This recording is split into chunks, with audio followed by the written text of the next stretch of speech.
ثوب جو ہوتا ہے وہ ویسے لباس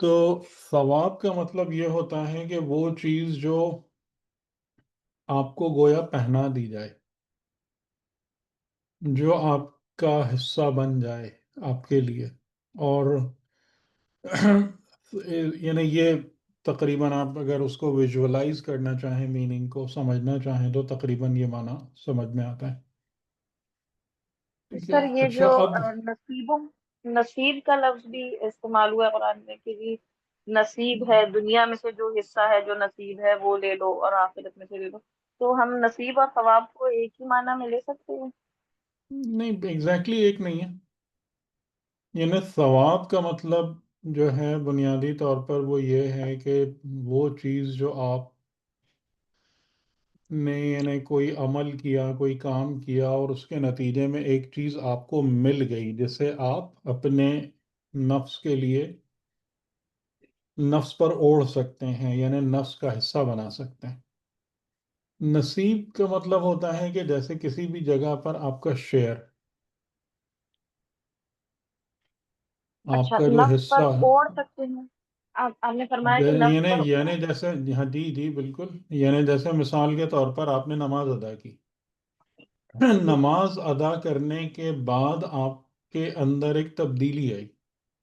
یعنی جیسے ہم نے یہ بات کہی کہ نماز صفت بندگی سے تعلق رکھتی ہے مینلی، لیکن اوور جی آل ایک تبدیلی آئی، آپ کی بندگی میں اضافہ ہوا. یہ چیز آپ کے پاس پہلے تھی اس عمل کو نہیں، یہ کرنے سے پہلے؟ ٹریڈیشنلی نہیں نہیں تھی. نہیں تو تھی۔ یہ آپ کے پاس کس طریقے سے آئے گی یہ چیز؟ جیسے آپ کو کسی نے کچھ دیا ہے کہ جو آپ اب اپنے اوپر، جس سے اپنے آپ کو مزین کر سکتے ہیں. صحیح۔ تو یہ لائک اے ڈریسنگ ہو گیا نا. جی بالکل، وہ اسی وجہ ٹھیک ہے، سے سر کنفیوژن ہو رہی تھی کہ سوب یہ کا لائک اے ڈریسنگ ہے. اچھا اس کے بعد اگر اس میں خرابی کریں گے وہ اتر بھی جائے گا. یہاں بھی لباس والی بات آ رہی ہے، اینالوجی. تو ایک عرصہ گزرنے کے بعد یہ ہو سکتا ہے کہ انسان کے پاس وہ چیز بطور لباس نہ رہے، بلکہ آپ کی ذات کا حصہ بن جائے، آپ کی صفت بن جائے. ٹھیک ہے، وہ فوراً نہیں ہوتا. وہ چیز ایک دم سے نہیں ہو جاتی کہ انسان نے ابھی، آپ نے کوئی عمل انجام دیا اور اس کا نتیجہ جو آپ کو ملا وہ آپ کے لیے بطور لباس نہ ہو بلکہ صفت ہو جائے فوراً ہی. جی وہ آپ نے بتایا تھا کہ اس کے لیے ایک تو وہ کنٹینیوس وہ مطلب وہ لمبا جی ہاں، پروسیس تو ہے۔ وہ تمام معاملات اپنی جگہ پر ہیں.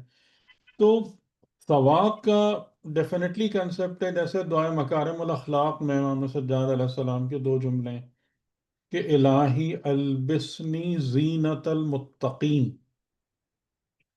مجھے ہوں، متقین کی زینت کا لباس عطا کر. وحلنی بحلیت الصالحین، اور مجھے حلیہ دے جو صالحین کا حلیہ ہے. تو یعنی اٹائر عطا فرما وہ.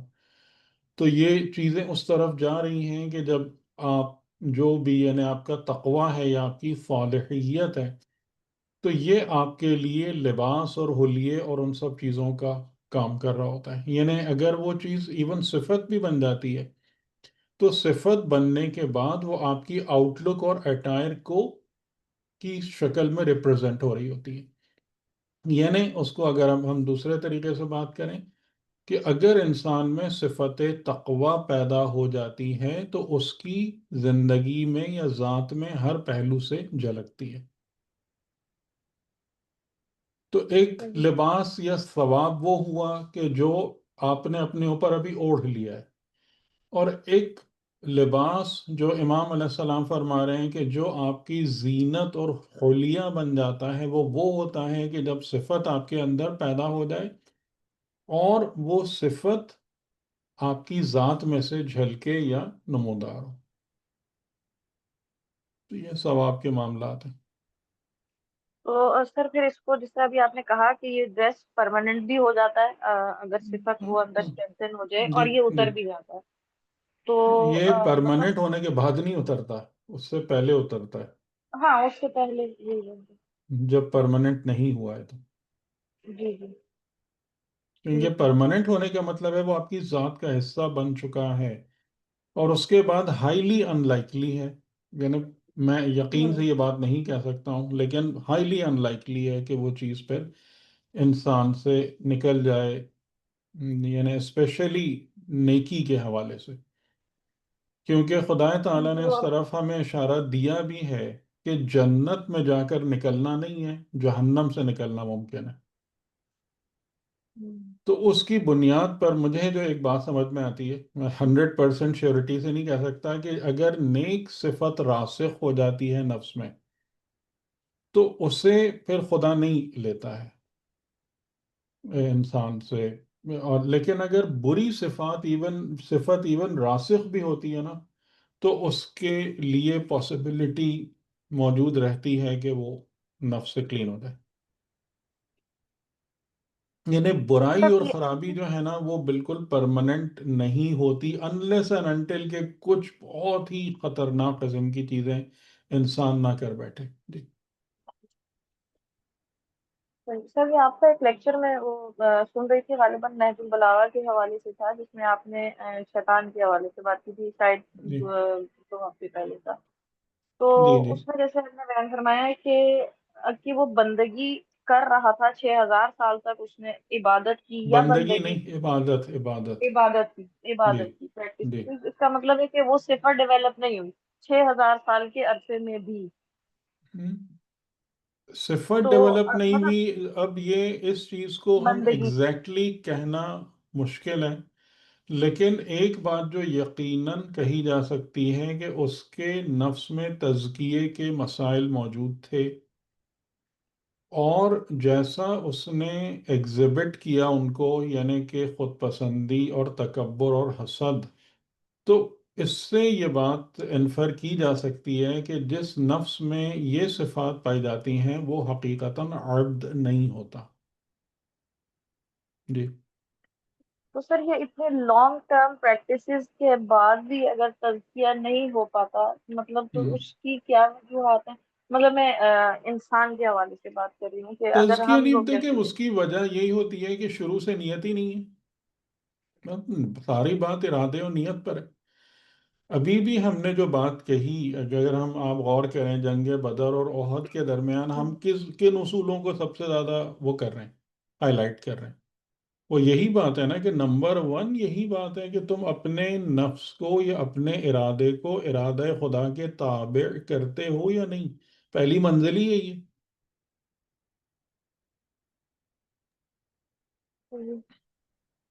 تو جب کوئی یہ کام نہیں کرتا تو خدا فوری طور پہ نہیں پکڑ لیتا ہے کسی کو.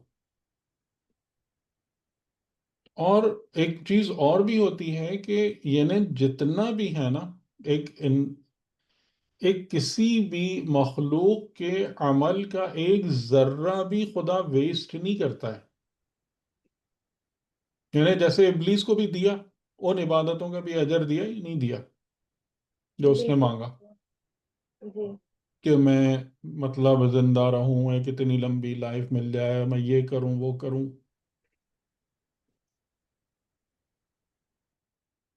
تو یہی ہے، یعنی کہ اسی طریقے سے جب ہم وہ کام کر رہے ہوتے ہیں، جو بات میں آپ لوگوں سے بار بار یہ کہتا ہوں کہ بھائی ظاہری اعمال پہ نہیں انسان کی نجات کا دار و مدار ہے. اور یہ چیز بڑی وضاحت سے ہم کو بیان کر دی گئی ہے کہ نہیں، ظاہری اعمال پہ نہیں ہے کہ بس آپ یہ سمجھ کے بیٹھے ہیں کہ میں نے یہ فلاں کام کر لیا، فلاں کام کر لیا، یہ عمل انجام دے دیا، مجھے اتنا ثواب مل گیا. ثواب کا یہ مطلب ہی نہیں ہے. ثواب کا مطلب یہی ہے کہ اس کام کا جو نتیجہ ہم کو مل رہا ہے، جو میرے نفس پر اثر آتا ہے، وہ اس ثواب کا تعین کرتا ہے. یعنی آپ کا نفس جو ہے وہ کسی عمل کی ظاہری شکل کو لباس کے طور پر نہیں اوڑھ سکتا. اس نفس کے اثر کو وہ قبول یا رد کرتا ہے، وہ اثر اس کے اوپر آتا ہے. وہ اس کا ثواب بنتا ہے۔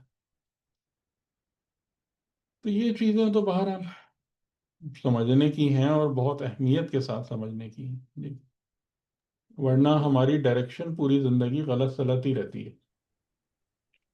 جی۔ صحیح سر، شکریہ، جزاک اللہ۔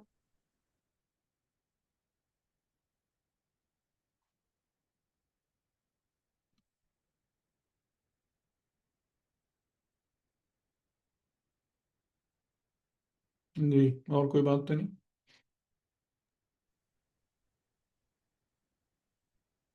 سر ایک چھوٹی سی وہ کلیریفیکیشن ہے، جی کلیریفیکشن جی زیادہ سمجھوں گا، کیونکہ وہ جو گفتگو تھی اس کے اندر بہت ایک جگہ آپ نے گفتگو کرتے ہوئے کسی ضمنی سوال میں یا کسی میں یہ کہا تھا کہ جو آخرت ہے، مطلب جو ہوں یوم جزا ہے، اس کی جو دلیل انسان کے اندر ہے کہ وہ عدل کو پسند کرتا ہے، انصاف کو پسند کرتا ہے، اور عدل کو جی قائم دیکھنا چاہتا ہے۔ اس جی بیسس پر اس نفس کی جو یہ کے اندر چیز ہے، یہ اس کو یقین دلاتی ہے کہ ایک یوم جزا ہونا چاہیے، ہوں ٹھیک ہوں ہے؟ تو یہ میرا بھی وہ ہے۔ تو آپ نے اس کے جواب میں کہا تھا کہ یہ اتنی سالڈ دلیل نہیں ہے شاید، ہوں یا یہی کافی نہیں ہے۔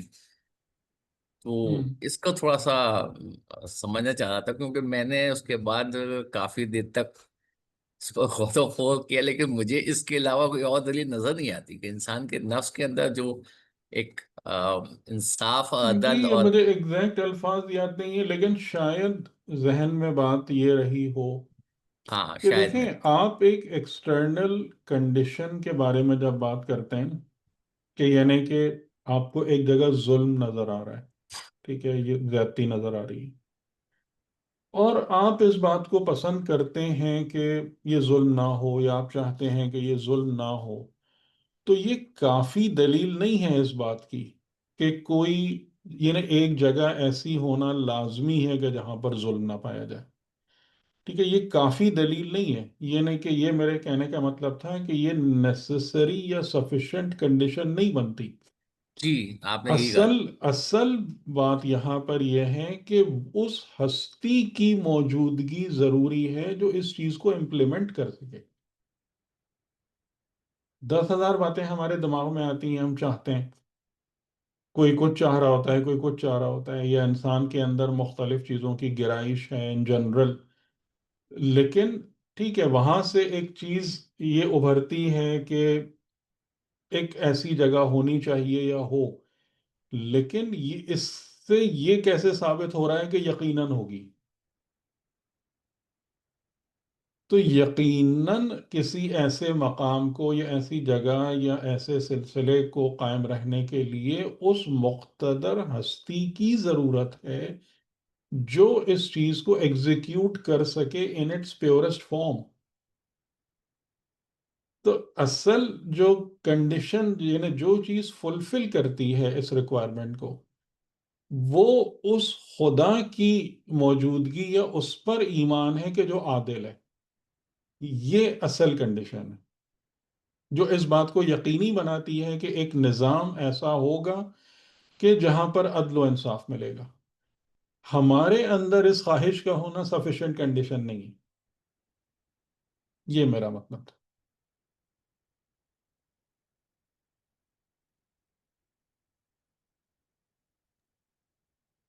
لیکن سر وہ آ، پھر اس کا مطلب یہ ہوا نا کہ عدل، توحید کے ساتھ عدل کی ایک ہم ہم، کو کرنا تو وہ ہے کہ صفت بھئی خدا ہے نا، نہ کہ اس- صفت ہے انسان۔ ہاں جو عدل آپ توحید کے ساتھ جوڑتے ہیں عقائد میں، وہ ہاں عدل کس کا ہے؟ خدا کا ہے، انسان کا ہے؟ خدا کا ہے، خدا کا، انسان پھر کا نہیں، تو خدا پھر کا ہے۔ وہ چیز یقینی بناتی ہے نا، ہاں کیونکہ وہ وہ چیز عادل وہ ہے۔ چیز یقینی بناتی ہے کہ جو ہے ایک نظام عدل ہو اور عدالت پر مبنی حساب ہو۔ اس کا عادل ہونا اس بات کو یقینی بناتا ہے نا، نہ کہ میرے اندر اس خواہش کا ہونا کہ عدالت ہونی چاہیے. فرق نہیں ان دونوں باتوں میں. تو تھوڑا سا کنفیوژن میں اس طرح سے کہہ رہا ہوں کہ میں ایک ایک چیز سپوز کر رہا ہوں کہ جی میں جی. ہوں جس کو نہ اللہ کا پتہ، نہ قرآن کا پتہ، نہ کسی ہوں. چیز کا. ٹھیک.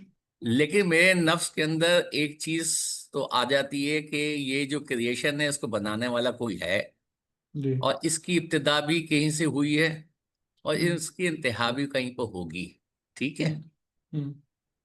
لیکن یہ یقین کہ کوئی ایسا دن بھی ہوگا جو کہ یوم الدین ہوگا، جزا ہوں. کے دن ہوگا، جی. کیونکہ تقوی کی پوری بنیاد یوم الدین پہ یقین پر ہے. جی.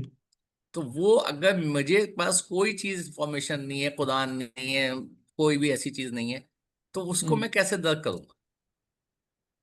نہیں کر سکتے نا، یعنی اجمالاً وہی تو ہم نے بات کہی نا کہ جو نور فطرت اور عقل ہے، ایک تو ویسے بہت کم لوگ ہی اس کو استعمال کر پاتے ہیں.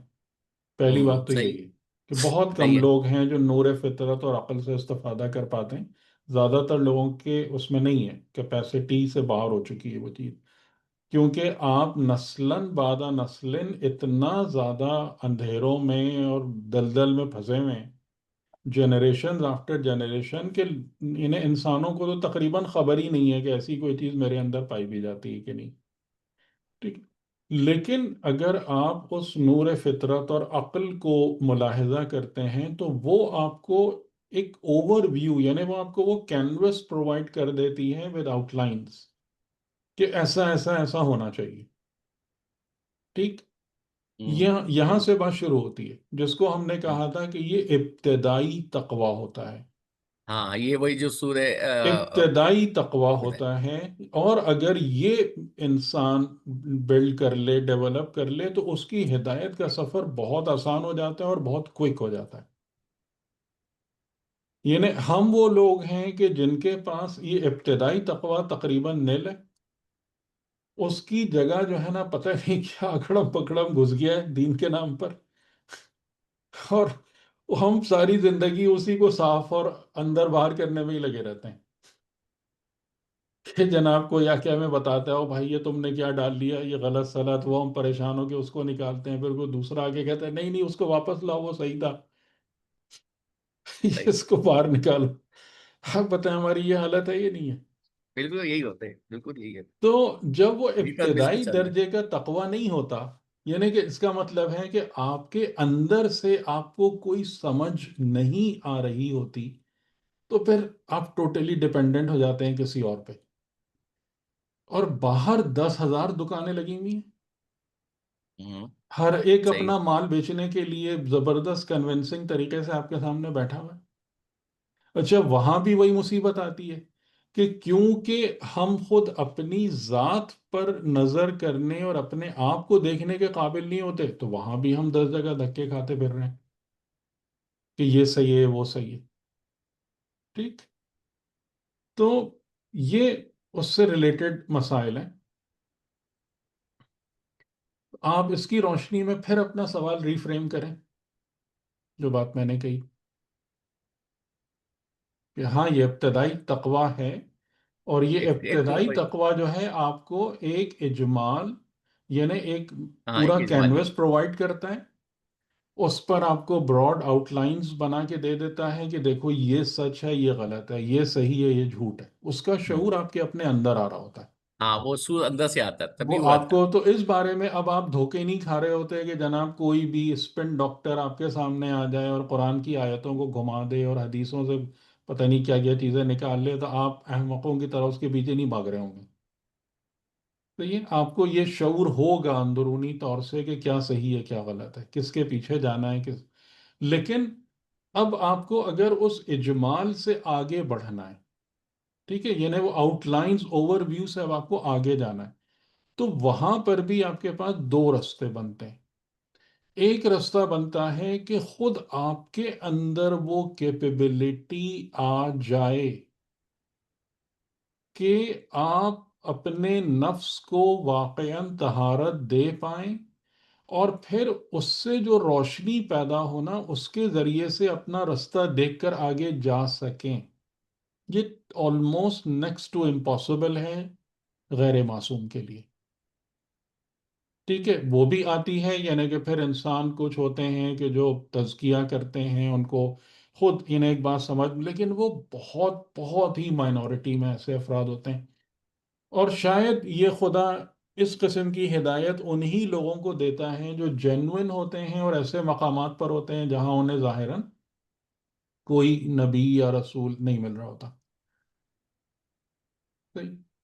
یعنی اس قسم کی جو ہدایت ہے، لیکن ہاں یہ آلموسٹ ریئر ہے اس چیز کے بارے میں کہ یعنی انسان اس ابتدائی تقوی کے بعد جو حقیقی تزکیے کے اور طہارت کے معاملات ہیں ان کو بھی اس تعلق کی بنا پر حاصل کر لے جو انسانی حقیقت کا تعلق اپنے رب اور خدا کے ساتھ ہے. ٹھیک ہے، اس مقام پر جانا ویسے ایک انسان کے لیے کہ جو صاحب عصمت نہیں ہے، تو وہ آلموسٹ امپاسبل ہے. تو اب وہاں سے اس کے بعد آپ کو کس کی ضرورت پڑتی ہے؟ اس ہادی عادی اور رہبر کی ضرورت پڑتی ہے، ٹھیک ہے جو آپ کو تزکیے کے مراحل طے کرائے، جو آپ کو رستہ بتائے، رستے کے خطرات سے آگاہ کرے. پھر اگر آپ اس سے ریکویسٹ کریں کہ جی اسٹل مجھے ڈر لگ رہا ہے، خطرہ ہے، تو وہ کہ آؤ میرا ہاتھ پکڑ لو، میں تم کو لے کے چلتا ہوں. پھر یہ سب چیزیں آ جاتی ٹھیک صحیح صحیح ہیں. تو یہ وہ راہیں ہیں. کچھ لوگ ایسے ہوتے ہیں لیکن وہ بہت بہت مائنورٹی میں ہوتے ہیں جن کی طرف قرآن کریم میں اشارہ ہے. انہیں قرآن نے جو اولو الالباب کی ٹرم یوز کی ہے نا، وہ اسی قسم کے افراد کے لیے کی ہے کہ جو صاحبان لب ہوتے ہیں. جو کہ صاحبان لب ہوتے ہیں، اور ایک عجیب ٹرم ہے اس میں، سورہ عنکبوت میں خیال یہ آیا تھا کہ جب قرآن کا اور کتاب کا ذکر کیا تو اس کو کہا بل ہوا آیاتم بیناتم فی صدور الذین اوتوا العلم. جن کو علم عطا کیا گیا ان کے سینوں میں یہ آیات بینات موجود ہیں.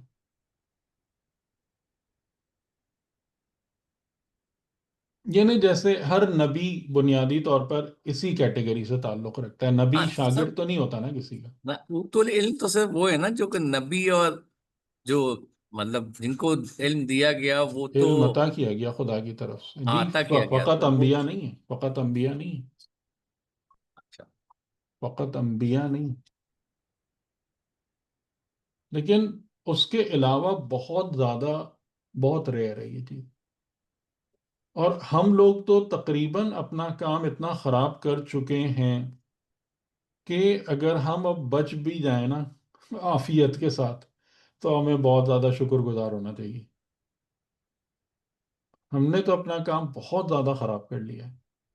ٹھیک ہے صحیح تو بس یعنی ہمارا تو یہی ہے ابھی کہ سم ہاؤ اگر ہم قرآن کو اور معصوم کو صحیح سے دامن تھام لیں، تمسک کر لیں، چیزیں کچھ سمجھ میں آ جائیں، ہمارے لیے عملی ہو جائیں، صفات حسنہ کچھ بن جائیں، تو ہم امید نجات کریں اپنے لیے.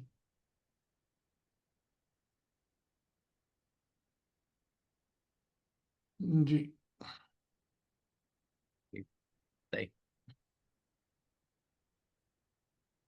ٹھیک ہے. تو ہم اس بات پر آ رہے تھے کہ احد کے واقعے کو بیان کرنے سے پہلے، اچھا ہاں سوری، ایک بات اور میرے ذہن میں تھی کہ وہ جو ہم نے لاسٹ ٹائم جہاں پر ہم رکے تھے اور شاید سوالات بھی ہوئے تھے ان دا اینڈ، اذن خدا کے حوالے سے وہ چیز آپ لوگوں کو کلیئر ہو گئی ہے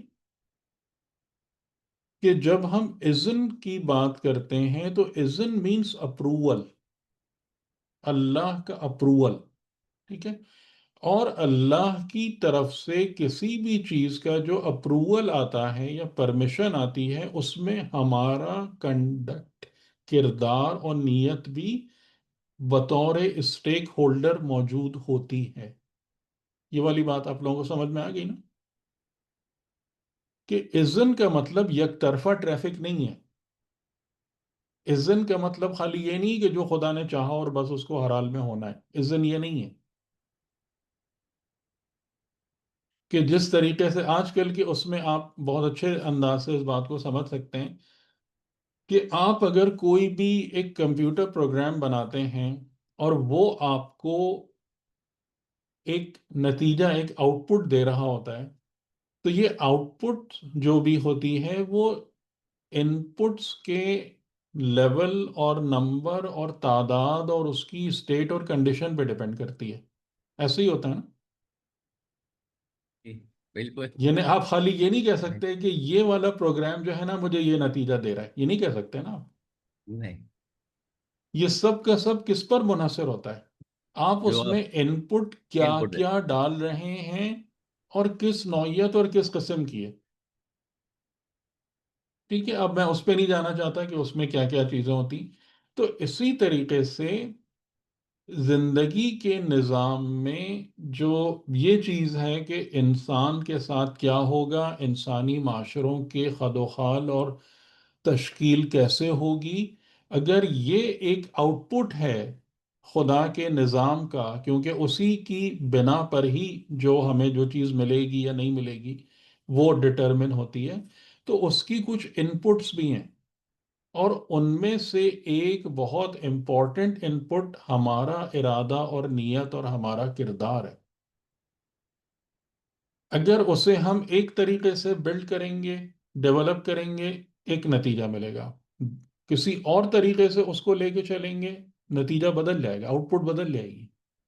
ٹھیک ہے، اس بات کو بالکل ذہن میں واضح رکھیے گا کہ جو کچھ بھی ہمارے ساتھ ہوتا ہے وہ اس میں جو اہم ترین عنصر ہے، ایلیمنٹ ہے اس آؤٹ کم کے لیے، وہ خود ہمارا کردار اور عمل اور نیت ہوتی ہے.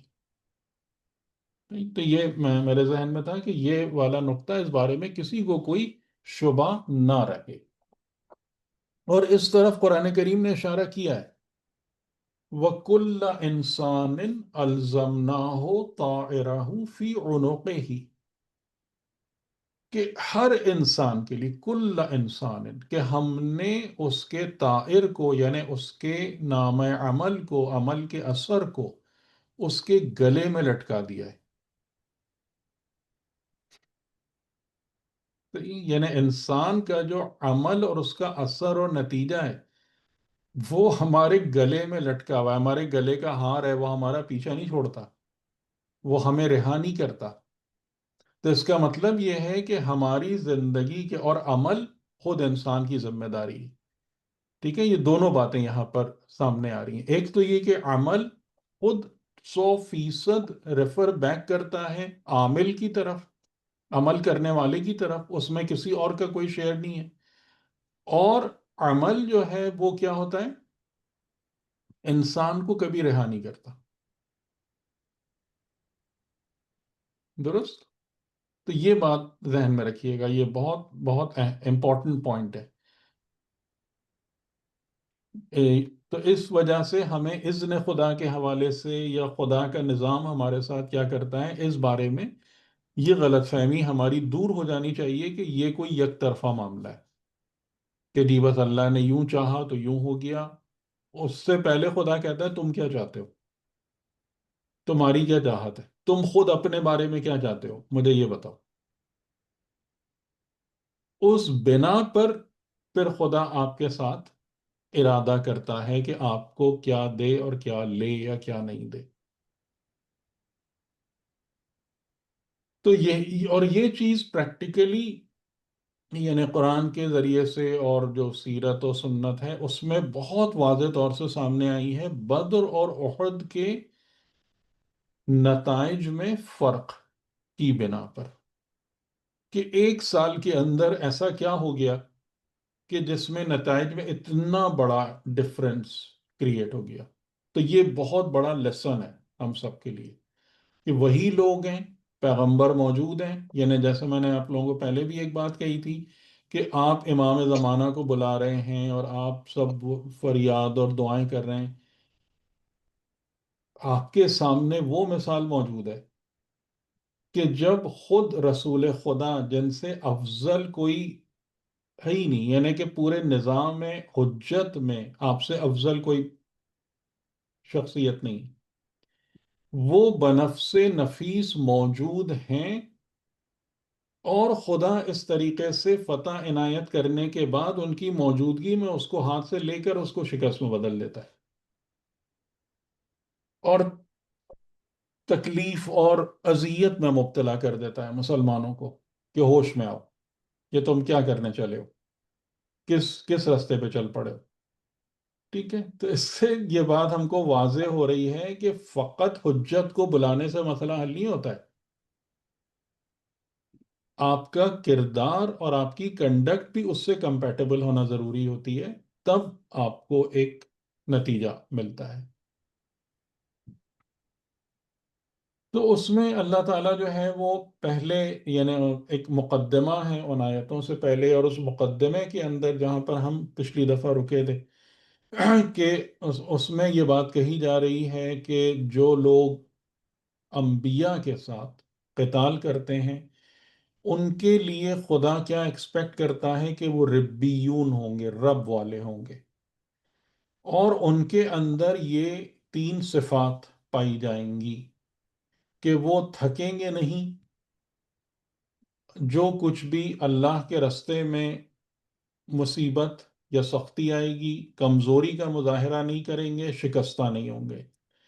اور میں نے آپ سے یہ بات کہی تھی کہ لرننگ کے حوالے سے یہ آیت جو ہے ہمیں کس صفت کی مکمل تعریف بتاتی ہے؟ صابر ہونے کی، صفت صبر کی۔ صبر صبر کی، کی۔ صابر ہونا۔ صابر کون ہوتا ہے؟ ٹھیک، تو وہ جو ہماری ڈیفینیشن ہم نے بتائی تھی اس کے 3 4 ارکان جو تھے وہ آپ کو یہاں پر وضاحت سے نظر آتے ہیں۔ اور ان لوگوں کی پہچان کیا ہوتی ہے؟ ان لوگوں کی پہچان ہوتا ہے یہ قول، جس کو 147 میں نقل کیا گیا کہ وَمَا كَانَ قَوْلَهُمْ إِلَّا أَنْ قَالُوا رَبَّنَا اغْفِرْ لَنَا ذُنُوبَنَا وَإِسْرَافَنَا فِي أَمْرِنَا۔ آپ اس میں دیکھیں پھر ایک جو بہت اہم بات ہے، یہ کون لوگ ہیں؟ یہ راہ خدا میں قتال کرنے والے ہیں۔ ٹھیک، راہ خدا میں قتال کرنے جا رہے ہیں۔ ان جنرل جب ہم لوگ میں سے عام طور سے جب یہ اقدام کیا جاتا ہے تو ہم کس کو زیادہ ڈسکس کرتے ہیں؟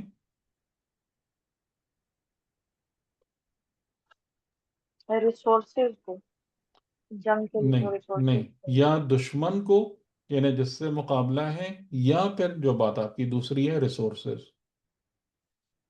یہاں سب سے پہلی نظر کس پہ جا رہی ہے؟ کہ یہ جملے بے معنی ہیں؟ ربنا اغفر لنا اپنی ذنوبنا، ذات پر۔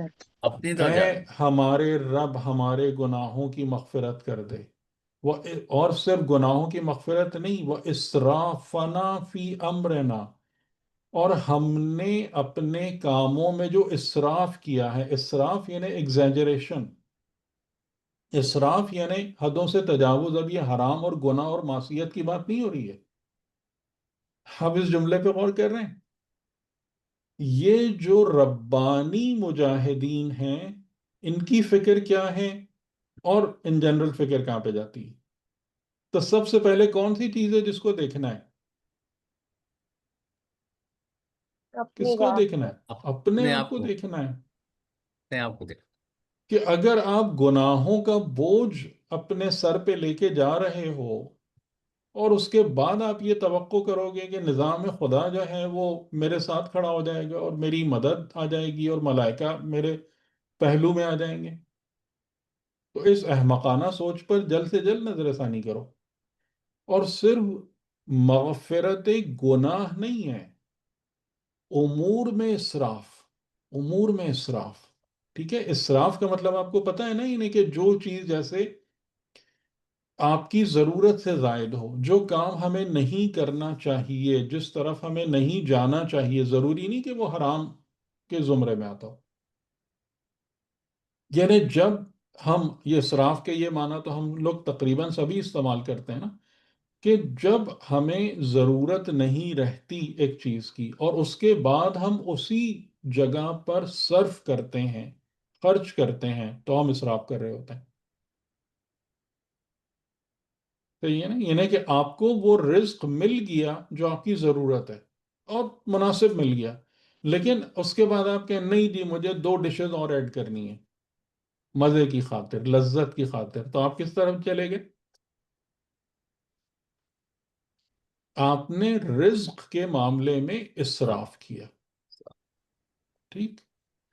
تو یہ جو مجاہدین ہیں یہ اتنے زیادہ متوجہ ہیں کہ فقط گناہوں کی مغفرت نہیں مانگ رہے خدا سے، اور کس چیز کی مغفرت طلب کر رہے ہیں کہ ہم نے اپنے کاموں میں جہاں جہاں اسراف کیا. کیوں مانگ رہے ہیں؟ اس لیے کہ یہ چیز آپ کو منزل تک پہنچنے سے روکے گی، سر یہ آپ کے لیے پرابلم کریٹ کرے گی. جی. سر یہ جو اسراف ہے یہ نیکی کے حوالے، نیکی کے کاموں میں استعمال نہیں ہوگا نا، جیسے یعنی زیارات وغیرہ، جیسے مثلا یعنی زیارات وغیرہ. ہوں تو اسراف کیا مطلب ہوا اس میں؟ اہ، نہ ہو، اس میں یہ نہیں کہا جا سکتا. ضرورت ہے کہ ہر انسان مطلب اس کی حیثیت ہے تو وہ ہر سال زیارت پہ جائے، یہ اگر اس یہ کو. یہ مجھے نہیں پتا. یہ فیصلہ ہر یہ انسان خود کرے گا، یہ فیصلہ ہر انسان خود کرے گا، اچھا، یہ فیصلہ ہر انسان خود کرے گا. لیکن اس حوالے سے بھی یہ استعمال ہو سکتا ہے نا اسراف، یا نہیں؟ بالکل ہر جگہ ہو سکتا ہے، ہر جگہ ہو سکتا ہے. اور بظاہر نیک کام ہے، ہاں، اس میں لیکن انفرادی اجتماعی ہر قسم کی چیز ہے. یعنی جیسے ایک ٹاپک کافی زیادہ ڈسکس ہوتا بھی ہے، کچھ لوگ اعتراض کرتے ہیں، کچھ اس کی موافقت میں بات کرتے ہیں کہ اب جو ہمارے یہاں پر، میں تو اس کو ایک فیشن ہی کہوں گا، کہ جب آپ مجلسوں میں اتنا زیادہ لیوش کھانا کھلا رہے ہوتے ہیں، 3 3 4 4 ڈشز آپ کرتے ہیں، اور مطلب حد یہ ہے کہ میٹھا بھی کھلا رہے ہوتے ہیں، جو کچھ سوچے بغیر کہ مطلب آپ ابھی کیا بول کے اٹھے ہیں فرش ازاں سے، تو اس میں میٹھا بھی چل رہا ہوتا ہے، سب کچھ ہی چل رہا ہوتا ہے. تو یہ چیز تو آئے گی نا اسراف کے زمرے میں. اس قسم کے جو معاملات ہوتے ہیں تو وہ اسراف ہے.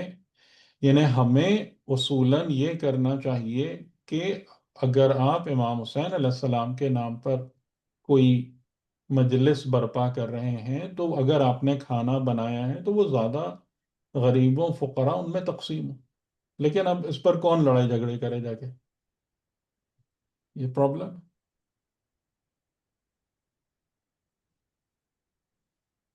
اور میں ایک بات ہمیشہ آپ لوگوں کو یہ ریمائنڈ کراتا ہوں کہ دیکھیں، اس طریقے سے اگر آپ ایک چیز کو سوچیں گے صحیح غلط اور پھر اس پہ فتوے ڈھونڈیں گے، کام خراب ہو جاتا ہے یہاں سے. مینلی آپ سنت کو دیکھیے، آپ قرآن کو دیکھیں. قرآن نے جو طریقہ آپ کو بتایا ہے، قرآن نے جو پورا نصاب اخلاق آپ کو بنا کے دیا ہے. میں نے آپ کے سامنے اخلاقیات کا پورا سلیبس قرآن کا کیوں ڈسکس کیا تھا ان سب چیزوں سے پہلے؟ اسی لیے کیا تھا نا کہ آپ کو قرآن کا نظام اخلاق پتا ہو، آپ کے دماغ میں رہے. وہ سب چیزیں ہیں، یعنی کہ اگر خدا نخواستہ آپ لوگ ان تمام باتوں کو بھولتے ہوئے یہاں تک آئیں گے تو ڈیفینیٹلی ہر قدم پہ پرابلم ہوگی آپ کو. معصوم کی سنت میں کدھر ہیں یہ سب چیزیں؟ ان 2 جگہوں پر ہمیں تلاش کرنا ہے نا اپنے زندگی کے لیے جو ہدایت ہے، قرآن کریم کی ہدایات میں اور معصوم کی سیرت و سنت میں. یہ 2 مین ہمارے سامنے سورسز ہیں جہاں پر ہمیں اپنی زندگی کے نظام کو دیکھنا ہے کہ ہم ایک چیز کیسے کریں یا کس طرف جائیں یا نہیں جائیں. ٹھیک ہے. تو ہمیں یہ اس قسم کی باتیں جو آپ کے ذہن میں ہیں کہ جناب یہ نیکی کے کام ہیں یا وہ ہیں، اور اس میں ہم بھر بھر کے پیسے خرچ کریں، کیا یہ معصوم کی سیرت و سنت میں ہمیں ملتا ہے؟ کیا قرآن کی آیتیں اس طریقے سے ہم کو چیزیں ریکمینڈ کرتی ہیں یا نہیں کرتی؟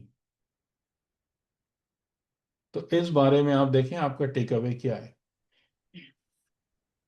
اچھا، اس میں ہم، ایک اور بات بتا دیجیے گا کہ جی. یہ جو تھوڑا سا جہاں مجلس اور اس ماتم کی آپ بات کریں گے 3 3 4 4 ڈشز، تو جو ہم، باقی جو اس سے جو چیزیں جو آ گئی ہیں جو کہ سیرت معصوم میں نہیں ہیں، جیسے ہم، باقی جو مطلب اگر کربلا میں اور اس جگہ پہ آپ دیکھیں کہ لوگ اس ہم، طرح سے جو مطلب جو ماتم کے حوالے سے میں ایک بات کہہ رہا ہوں کہ جیسے خما کا ماتم ہے اور زنجیر کا ہم، ماتم ہے، اب ہم، تو ہم، ہم۔ یہ منہ کے اوپر اس طرح سے وہ کہ لوگ درمیان میں وہ جو ساری چیزیں ہیں، تو جیسے اس کا یہ چیزیں کب سے داخل ہو گئیں؟ یہ تھوڑا سا یہ تو ویسا بہت، ٹاپک ہے. یہ سب تو بہت بات کی باتیں ہیں، جی جی، یہ یعنی تو یہ سب تو بہت بات کی باتیں ہیں کہ جیسے آپ کے پاس جو یہ ایک اس صدی یا وقت 1.5 صدی. عزاداری ہے وہ یعنی زیادہ تر انڈین اس میں ہے، جی انڈین جی طور طریقے ہیں، پھر انڈیا والوں نے جو طور طریقے زیادہ تر اپنائے ہیں وہ عراق سے اپنائے ہیں، کہ جیسے ابھی بھی عراق کے اندر مختلف جو قبیلے ہوتے ہیں وہ اپنے ایک الگ الگ انداز سے کچھ کر رہے ہوتے ہیں، یعنی جیسے کچھ ہیں جو دوڑتے ہوئے آتے ہیں، کچھ ہیں جو اپنے سروں پہ تلواریں مارتے ہوئے آتے ہیں، کچھ ہی کرتے ہیں، تو وہ سب چیزیں ہیں کہ جو اس کو لے لیا گیا یا اڈاپٹ کر لیا گیا۔ اچھا، وہاں پر جو دوسری ایک بات ہوئی ہے جو بہت زیادہ یعنی جو ایک مسئلہ ہوا ہے وہ یہ کہ جو علماء تھے وہ بھی ہمت نہیں کر پائے ان چیزوں کو پوائنٹ آؤٹ کرانے کی، کہ ہمیں اس بارے میں ان جو بھی آپ جس طریقے سے بھی کوئی یاد منائیں یا کوئی بھی کام کریں تو اس میں ہمیں قرآن اور سنت کا پابند ہونا چاہیے۔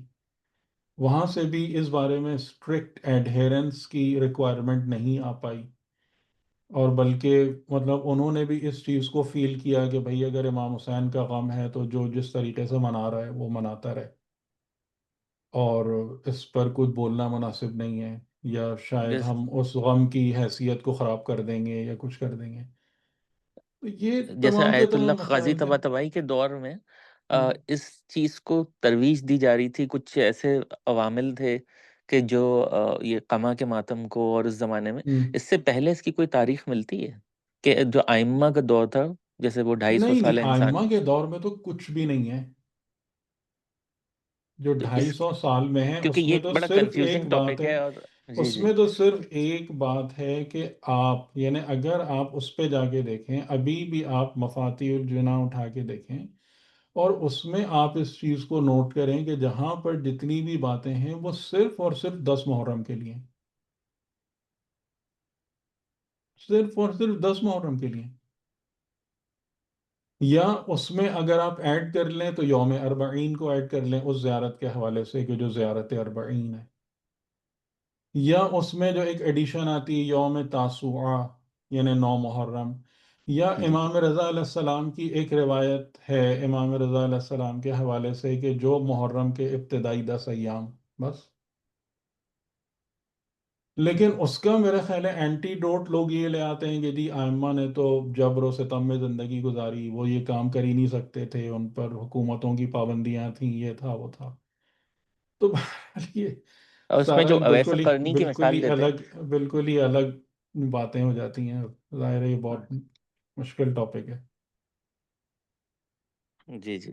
یہ بہت مشکل ٹاپک ہے، اور یہ یعنی کہ اسی وجہ سے میں ان ساری چیزوں پہ نہیں جاتا ہوں، کیونکہ بہتر ہے کہ انسان معرفت حاصل کرنے کے بعد یہ فیصلے خود کرے، ہے نا، مجھے یہ چیز زیادہ مناسب لگتی ہے نہیں، یہ بہت کہ کنفیوزنگ ٹاپک ہے کہ بالکل. آپ کی جی کنفیوزنگ اس وقت ہے کہ جب آپ لوگوں کی بات کو اہمیت دے رہے ہیں، اس وقت کنفیوزنگ۔ ہماری زندگی کے زیادہ تر کنفیوژنس اسی وجہ سے ارائیز ہوتے ہیں، وجود میں آتے ہیں، کہ ہم معاشرے اور لوگوں کی گرپ سے باہر نکلتے ہوئے ڈرتے ہیں، جی جی. ورنہ اگر ہم اس بات پر ٹوٹلی کمیٹڈ ہوں کہ جی جو قرآن ہے، سنت ہے، جو ہمارے سامنے ہے، مجھے اس پر باقی رہنا ہے، تو پرابلم نہیں ہے، کنفیوژن نہیں ہے، تو لیکن ابھی آپ جہاں پہ جیسے یہ اسراف کی بات کر رہی ہیں، اسراف کس زمرے میں آئے گا؟ کیا یا چیز یہی جو ابھی ڈسکس کر رہے ہیں، جیسے ابھی کسی نے سوال کیا کہ زیارات پہ، اسراف؟ میں ایسے لوگوں کو ہم، یہاں پہ جانتا ہوں کہ جو سال میں 4 4 دفعہ جاتے ہیں. ایک سال میں ایک دفعہ نہیں، 3، جب موقع ملتا ہے وہ چلے جاتے ہیں. اور ٹھیک اس ہے، کے علاوہ وہ ان کا یہ چیز. اپنا فیصلہ ہے، جی جی جی. اور یہ یہ والا ان کے جو سوال تھا میرا کہ ہم، یہ جو اس طرح کے جو چیزیں اور ایڈ ہوتی چلی جا رہی ہیں، جیسے بھی آپ نے کھانے کی مثال دی، کہ یہ ہم، ہم، ظاہر ہے کہ حتیٰ کہ اربعین میں بھی اگر آپ یہ دیکھیں تو ویڈیو دیکھ کے جو ایک کانسیپٹ ایک آتا ہے کہ یہ بھی کھانا، اور اتنے بڑے بڑے وہ لگے ہم، ہوئے ہیں اور ہم، لوگ اے سی میں ہم، سو رہے ہم، ہیں اور وہ رہے ہیں، تو مجھے اگر یہ دیکھیں تو خود بھی وہ لگ رہا ہوتا ہے کہ دیکھو کہ آپ کہاں کہاں جا رہے ہیں اور ہم، کیا ہم، سوچ لے کے ہم، جا رہے ہیں اور کیا ہو رہا ہے وہاں پہ۔ ہم، بظاہر لوگ بڑی خدمت کر رہے ہیں، لیکن وہ ایک بڑا آرام دہ زندگی کو اور اس کو وہ لے کے، تو یہ ہم۔ چیزیں تھوڑا سا وہ ہوتی ہیں۔ ہاں، یعنی کہ اب کربلا کے اندر جا کر وہ تاثر نہیں پیدا ہوتا اگر آپ اس جگہ پہ جاتے ہیں، تو یعنی وہاں پر بہت ساری لگژریز وغیرہ ایڈ ہو گئی ہیں اس عزاداری کے اندر، کہ سب اسراف ہے۔ تو یعنی یہ وہ مصرف ہے کہ جو شاید نہیں ہونا چاہیے۔ میں اپنے آپ کو اس قابل نہیں سمجھتا کہ میں کوئی اس پر ایک فرم اوپینین دے پاؤں، لیکن میری جو ایفرٹ ہے سکھانے کی اور سمجھانے کی وہ یہی ہے کہ ہم اس قابل ہو جائیں کہ ہم ان چیزوں کو پراپرلی خود ریئلائز کر پائیں، ان معاملات کو، ان مسائل کو،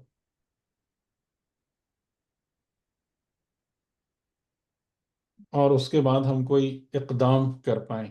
ہم خود اپنے دل سے پوچھیں کہ ہمیں کیا فیل ہوتا ہے،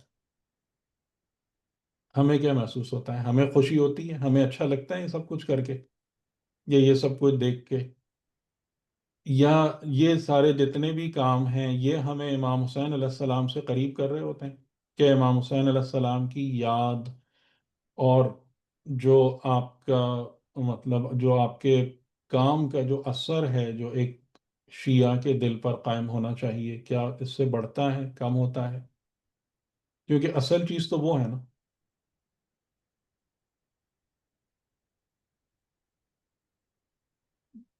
اصل چیز تو وہ ہے کہ ہم امام حسین علیہ السلام کے مقصد سے کتنا قریب ہو رہے ہیں۔ جی امام جی۔ حسین علیہ السلام جو کچھ بنانا چاہتے تھے لوگوں کو اپنے اطراف میں یا اپنے ارد گرد اپنے، وہ ہم کتنا بن پا رہے ہیں، اصل چیز تو وہ ہے نا۔ یعنی زیارت یا مجلس یا عزا جو ہے وہ تو اس تک پہنچنے کا وسیلہ ہے، وہ خود تو اصل نہیں ہے۔ جیسے وہی چیز ہے کہ خدا نے عبادات اس لیے تھوڑی تعلیم دی ہیں کہ آپ اس کو ایک پریکٹس کے طور پر، ایک ایکسرسائز، ایک ڈرل کے طور پر انجام دیں اور بس سوچتے رہیں یہ ثواب مل رہا ہے، وہ ثواب مل رہا ہے۔ عبادات کس لیے ہیں؟ تاکہ آپ مؤمن بنیں، آپ متقی ہوں، آپ کے اندر پاکیزہ صفات آئیں۔ تو اگر عزاداری بھی ایک عبادت ہے تو اس سے بھی یہی سارے مقاصد حاصل ہونے چاہیے نا؟ کیا وہ حاصل ہو رہے ہیں جس انداز سے آپ عزاداری کر رہے ہیں؟ اور میں نے یہ بات بھی کئی دفعہ کہی ہے کہ میں ان لوگوں کا بہت ہی زیادہ قدردان ہوں کہ جو ہم پہلے زمانے میں، شاید ابھی بھی ہوتے ہوں گے ایسے لوگ، کہ جن کے پاس جو اپنا پائی پائی جوڑ کے رکھتے تھے، چھوٹے سے گھر میں رہتے تھے، اور پھر اس کے بعد یعنی واقعاً دل سے نکل کر آنسو ان کی آنکھوں سے جاری ہوتے تھے مصائب کو، اور وہ چھوٹی چھوٹی چیزیں، کوئی حلوہ بنا کے، کوئی دو پوریاں تل کے، اور وہ اس میں لوگوں سے خواہش مند ہوتے تھے کہ میں نے یہ نظر دی ہے امام علیہ السلام کے نام پر اور آپ اس کو کھا لیں اور میری عزت افزائی ہوگی۔ وہ بہت قابل قدر لوگ ہیں عزاداری کے حوالے سے۔ نہیں، اور اس کے علاوہ وہ لوگ جو ایک ہاتھ کٹوا دیتے تھے اور وہ کر دیتے تھے عزاداری میں، جو اس کی ہاں، اگر وہ لیکن دیکھیں کہ وہاں پر صدام بھی ایک کوشچن ہے، وہاں پر ایک کوشچن ہے، کیونکہ ہر چیز، جیسے میں شاید شہزاد بھائی سے بھی جو ایک بات کہنے جا رہا تھا، کہ وہاں پر بھی جو انسان کے جتنے بھی رویے ہوتے ہیں نا وہ بہت عجیب سے ہوتے ہیں، کہ تین چار مثالیں جو میں نے پہلے دی، سوری اس سے زیادہ میں اس بات کو آگے نہیں ڈریگ کروں گا، ہم اپنے ٹاپک سے ہٹ جائیں گے، کہ یعنی بات مکمل ہو جائے کہ امام حسین علیہ السلام جب آپ کو بلا رہے ہیں، خود موجود ہیں، اس وقت لوگ ان کے ساتھ نہیں دے رہے۔ کوفے میں آپ کے چند مخلصین جو شیعہ تھے وہ مار دیے جاتے ہیں، قتل ہو جاتے ہیں لوگوں کی نظروں کے سامنے، کچھ نہیں ہوتا، مسلم ہانی اور یہ سب۔ اس کے بعد امام حسین علیہ السلام کوفے کے ڈور اسٹیپس تک آ جاتے ہیں، دیوار تک آ جاتے ہیں، لوگ نہیں نکلتے ان کی حمایت کے لیے، آپ شہید ہو جاتے ہیں، سب کچھ ہو جاتا ہے، حرم کو اس حالت میں لوگ دیکھ رہے ہوتے ہیں اپنی نظروں کے سامنے، تو جناب اس کے بعد آپ توابین بن کر اٹھیں اور قاتلان امام حسین کو قتل کر دیں، مار دیں، کیا یہ بہت قابل تعریف کام ہے؟ اب یہ کوشچن مارک ہے. اب یہ سب ڈیبیٹیبل پوائنٹس ہیں کہ آپ پہلے اس طریقے سے بیہیو کریں کہ حجت خدا قتل ہو جائیں، سب ہو جائیں، ساری تباہی ہو جائے، اور اس کے بعد آپ کہیں جی اب میں توبہ کرتا ہوں اور اب میں ان کے قاتلوں سے انتقام لے رہا ہوں. ٹھیک ہے، اور اس میں جو سب سے عجیب بات ہے وہ یہ ہے کہ یہ سب کچھ کرنے کے بعد بھی جو بعد کے ائمہ ہیں، یعنی امام سجاد علیہ السلام جو کام کر رہے ہیں یا امام باقر علیہ السلام جو کام کر رہے ہیں، اس کے حوالے سے بھی ان کو وہ مخلص اصحاب نہیں مل پا رہے ہیں. اب یہ کتنی عجیب بات ہے. امام کاظم علیہ السلام 4 سال بغداد میں قید رہتے ہیں، کوئی نہیں کھڑا ہوتا، کوئی نہیں پوچھتا. اس کے بعد جب آپ کا جنازہ بغداد کے پل پہ لا کے رکھ دیا جاتا ہے تو ساری جمعیت خلقت جمع ہو جاتی ہے نماز جنازہ پڑھنے کے لیے. امام علی نقی علیہ السلام متوکل عباسی کی قید میں ہیں، وہاں کچھ نہیں ہو رہا. لوگوں کو اگر یہ پتہ چل گیا کہ جی کربلا میں امام حسین کی قبر کا پتہ چل گیا تو وہاں جانے کے لیے آپ ہاتھ پیر کٹوا رہے ہیں. اب یہ بہت ہی عجیب معاملات ہیں. یعنی ہم کبھی بھی جو ہے وہ اس ہستی کا، یعنی وہ ہستی جو ہمارے درمیان موجود ہے، جو حجت خدا ہے، ہم اس کے پیچھے کیوں نہیں کھڑے ہوتے؟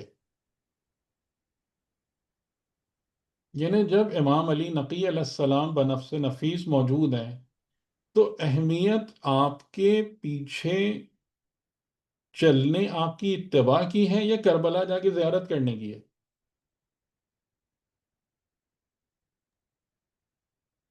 ٹھیک ہے، تو یعنی سم ہاؤ ہم اس چیز کو، یعنی جو امامت کے ساتھ جو اٹیچمنٹ ہے، یہ امامت کی یا ہدایت، نظام ہدایت کی جو اتباع ہے نا، وہ سم ہاؤ ایوری تھنگ جو ہے مسڈ اپ ہو جاتی ہے وقتاً فوقتاً. کہ جیسے آج کے دور میں ہماری ذمہ داری یہ ہے کہ ہم ائمہ علیہ السلام کی تعلیمات کو اچھے سے سمجھیں، ان کی سیرت کو دیکھیں، ان کے کردار کو دیکھیں، ان اقدار کو حاصل کریں، اس کو اپنے اندر، اپنے معاشرے کے اندر، اپنی کمیونٹیز اور سوسائٹیز میں رائج کرنے کی کوشش کریں. وہ سب کچھ بھی نہیں ہو رہا. ٹھیک ہے، یہ کر رہے ہیں تو بہت تھوڑے سے لوگ اس طرف متوجہ ہیں، باقی پورے کا پورا نظام کدھر جا رہا ہے. اور اس بات کو دیکھے بغیر، اس بات کو سوچے بغیر کہ کوئی حساب نہیں ہے کہ چلیں آپ سال میں 4 زیارتیں کرتے ہیں، اس کے بعد آپ بن کیا رہے ہیں.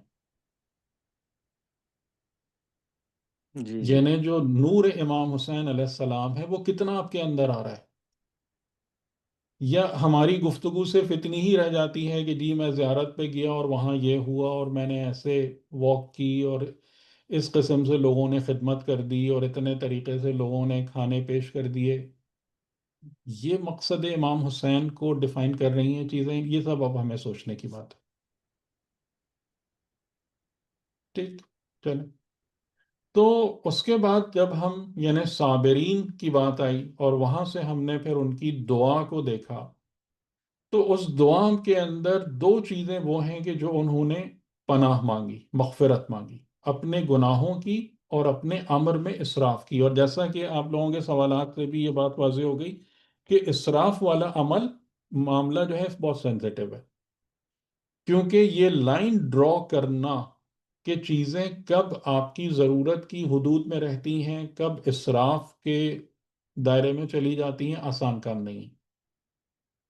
اور یہاں سے اس جملے سے ہی ہم کو یہ بات سمجھ میں آ رہی ہے کہ یہ مجاہدین جو ربانی ہیں، یہ اپنے معاملات کو، اپنی زندگی کو کتنی باریک بینی اور دقت نظر سے دیکھتے ہیں.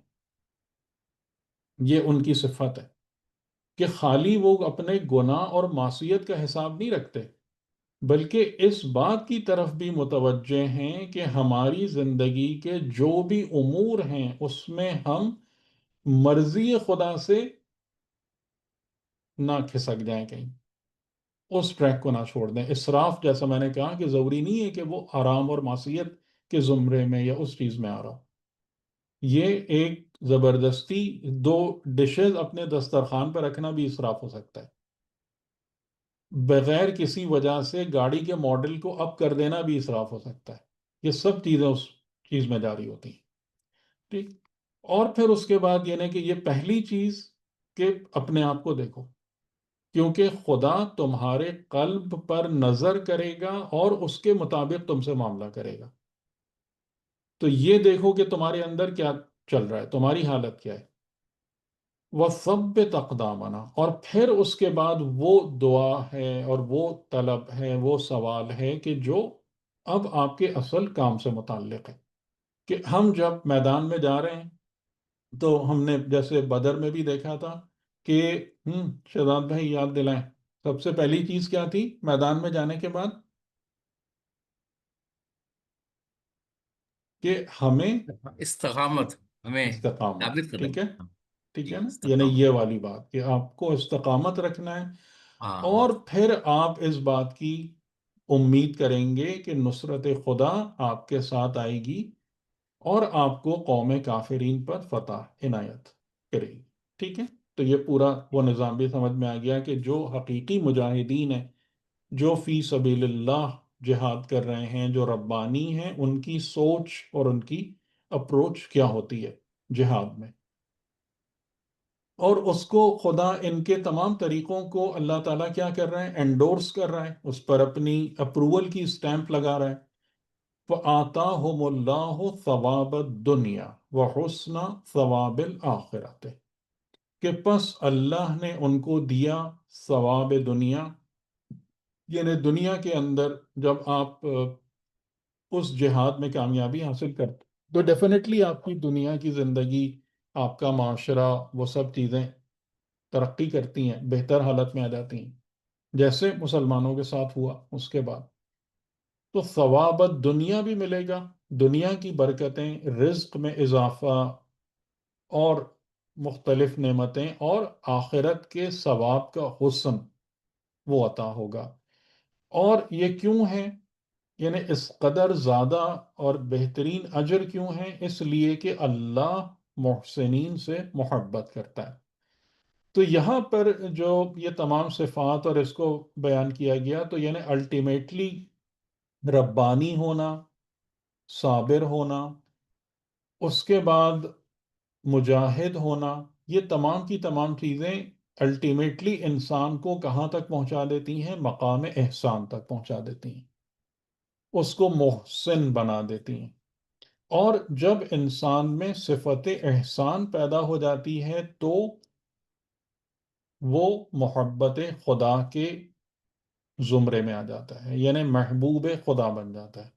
اور یہ یقیناً بہت بڑی فضیلت ہے، اور یہ بات بھی ہم کو اچھے طریقے سے پتا ہے کہ محبت میں اجر نہیں ہوتا ہے نا۔ محبت کا معاملہ اجر و جزا پہ تو نہیں ڈیپینڈ کرتا نا، نہیں، یہ تو پھر الگ معاملہ ہے۔ صحیح ہے۔ تو اسی لیے خدا نے یہ نہیں کہا کتنا دوں گا ثواب آخرت میں، حسن ثواب الآخرہ، وہ دوں گا جو بیوٹیفل ہوگا، مقدار نہیں ہے، صحیح، کیونکہ یعنی 1 کا 10 عطا کروں گا یا 100 یا 1,00,000، نہیں، مقدار نہیں ہے، حسن ثواب الآخرت ہے، کیونکہ محبت کا معاملہ جو ہے وہ اس کوانٹٹی پر کوانٹیٹیو نہیں ہوتا۔ وہ یا ایہا الذین آمنو، اور پھر اس کے بعد یہ کہ اگر تم اطاعت کرو گے ان لوگوں کی جو کافر ہو گئے، یردوکم علی اعقابکم، اب یہ اس کا دوسرا پہلو ہے، ٹھیک ہے، یہ اس کا دوسرا پہلو ہے کہ وہ لوگ، یعنی اس آیت میں آپ غور کریں کہ جو بات بہت زیادہ اسٹرائکنگ ہے وہ یہ کہ کفرو، یعنی کفرو سے مراد یا کافر یا وہ لوگ جو دین خدا کا انکار نہیں کرتے، ظاہراً مسلمان بھی ہو سکتے ہیں وہ لوگ، ان کی اطاعت کرنے سے خبردار کس کو کیا جا رہا ہے؟ یا ایہا الذین آمنو کو، مومنین کو۔ اور اس سے یہ بات سمجھ میں آ رہی ہے کہ یہ ایک پاسبلٹی ہے، اور یہ پاسبلٹی ایسی ہے جو آج تو ہمیں بالکل نظروں کے سامنے دکھائی دے رہی ہے، کہ جن لوگوں کے اوپر بھی مومنین کا لیبل لگتا ہے، یعنی مسلمین کی بات میں کروں تو وہ کس کی اطاعت میں ہیں زیادہ تر ہمارے مسلمان ممالک کس کی اطاعت کر رہے ہیں؟ ان تطیعوا الذین کفروا، جی، تو اس کا نتیجہ کیا نکلے گا؟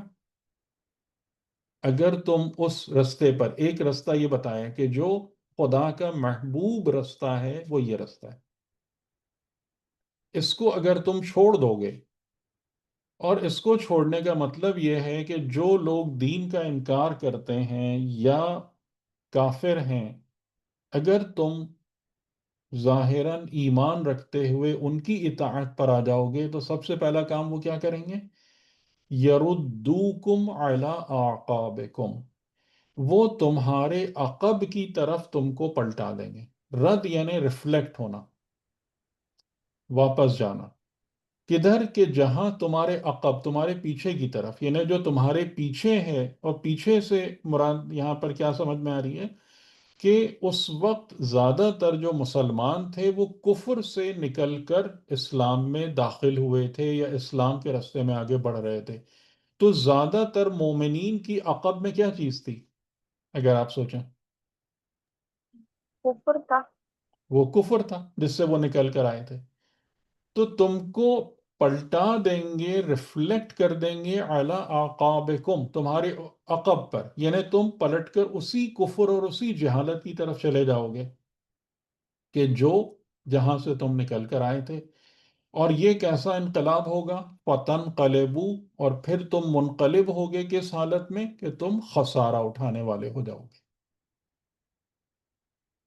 یعنی تمہارے ظاہری ایمان کا تمہیں کوئی فائدہ نہیں ہے، تمہاری جو زندگی کی پوری کاشتکاری ہے، زراعت ہے، وہ کیا ہے؟ خسارے والی ہے، فلاحیت نہیں ہے، تم فلاح مفلح نہیں ہوگے، فلاح یافتہ نہیں ہوگے، بلکہ تم خسارہ اٹھانے والوں میں سے ہو جاؤ گے اس وقت۔ بل اللہ مولاکم۔ اچھا، یہ تھوڑا سا آپ لوگ مجھے بتائیں کہ یہ جو جملہ ہے یہ اس کا پیچھے والی آیت سے کیا ربط بن رہا ہے؟ کیونکہ یہ وہی کلاسک اگزامپل ہے قرآنی بیانات کی کہ جس میں بیچ میں گیپس آ جاتے ہیں، بلینکس آ جاتے ہیں جو ہمیں فل کرنا ہوتے ہیں۔ بل اللہ مولاکم وہو خیر الناصرین، اس کا اس پچھلی آیت سے کیا کنیکشن بن رہا ہے؟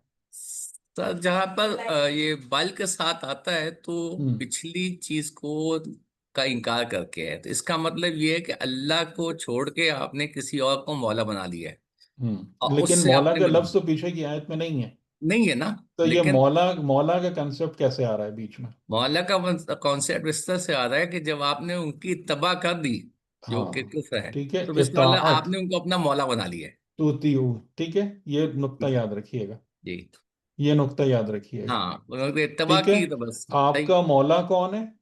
جس کی آپ اتباع کر رہے ہیں۔ جس کی آپ اطاعت کرتے ہیں، ٹھیک ہے، جس کے راستے کو فالو کرتے ہیں، جس کی بات مانتے ہیں۔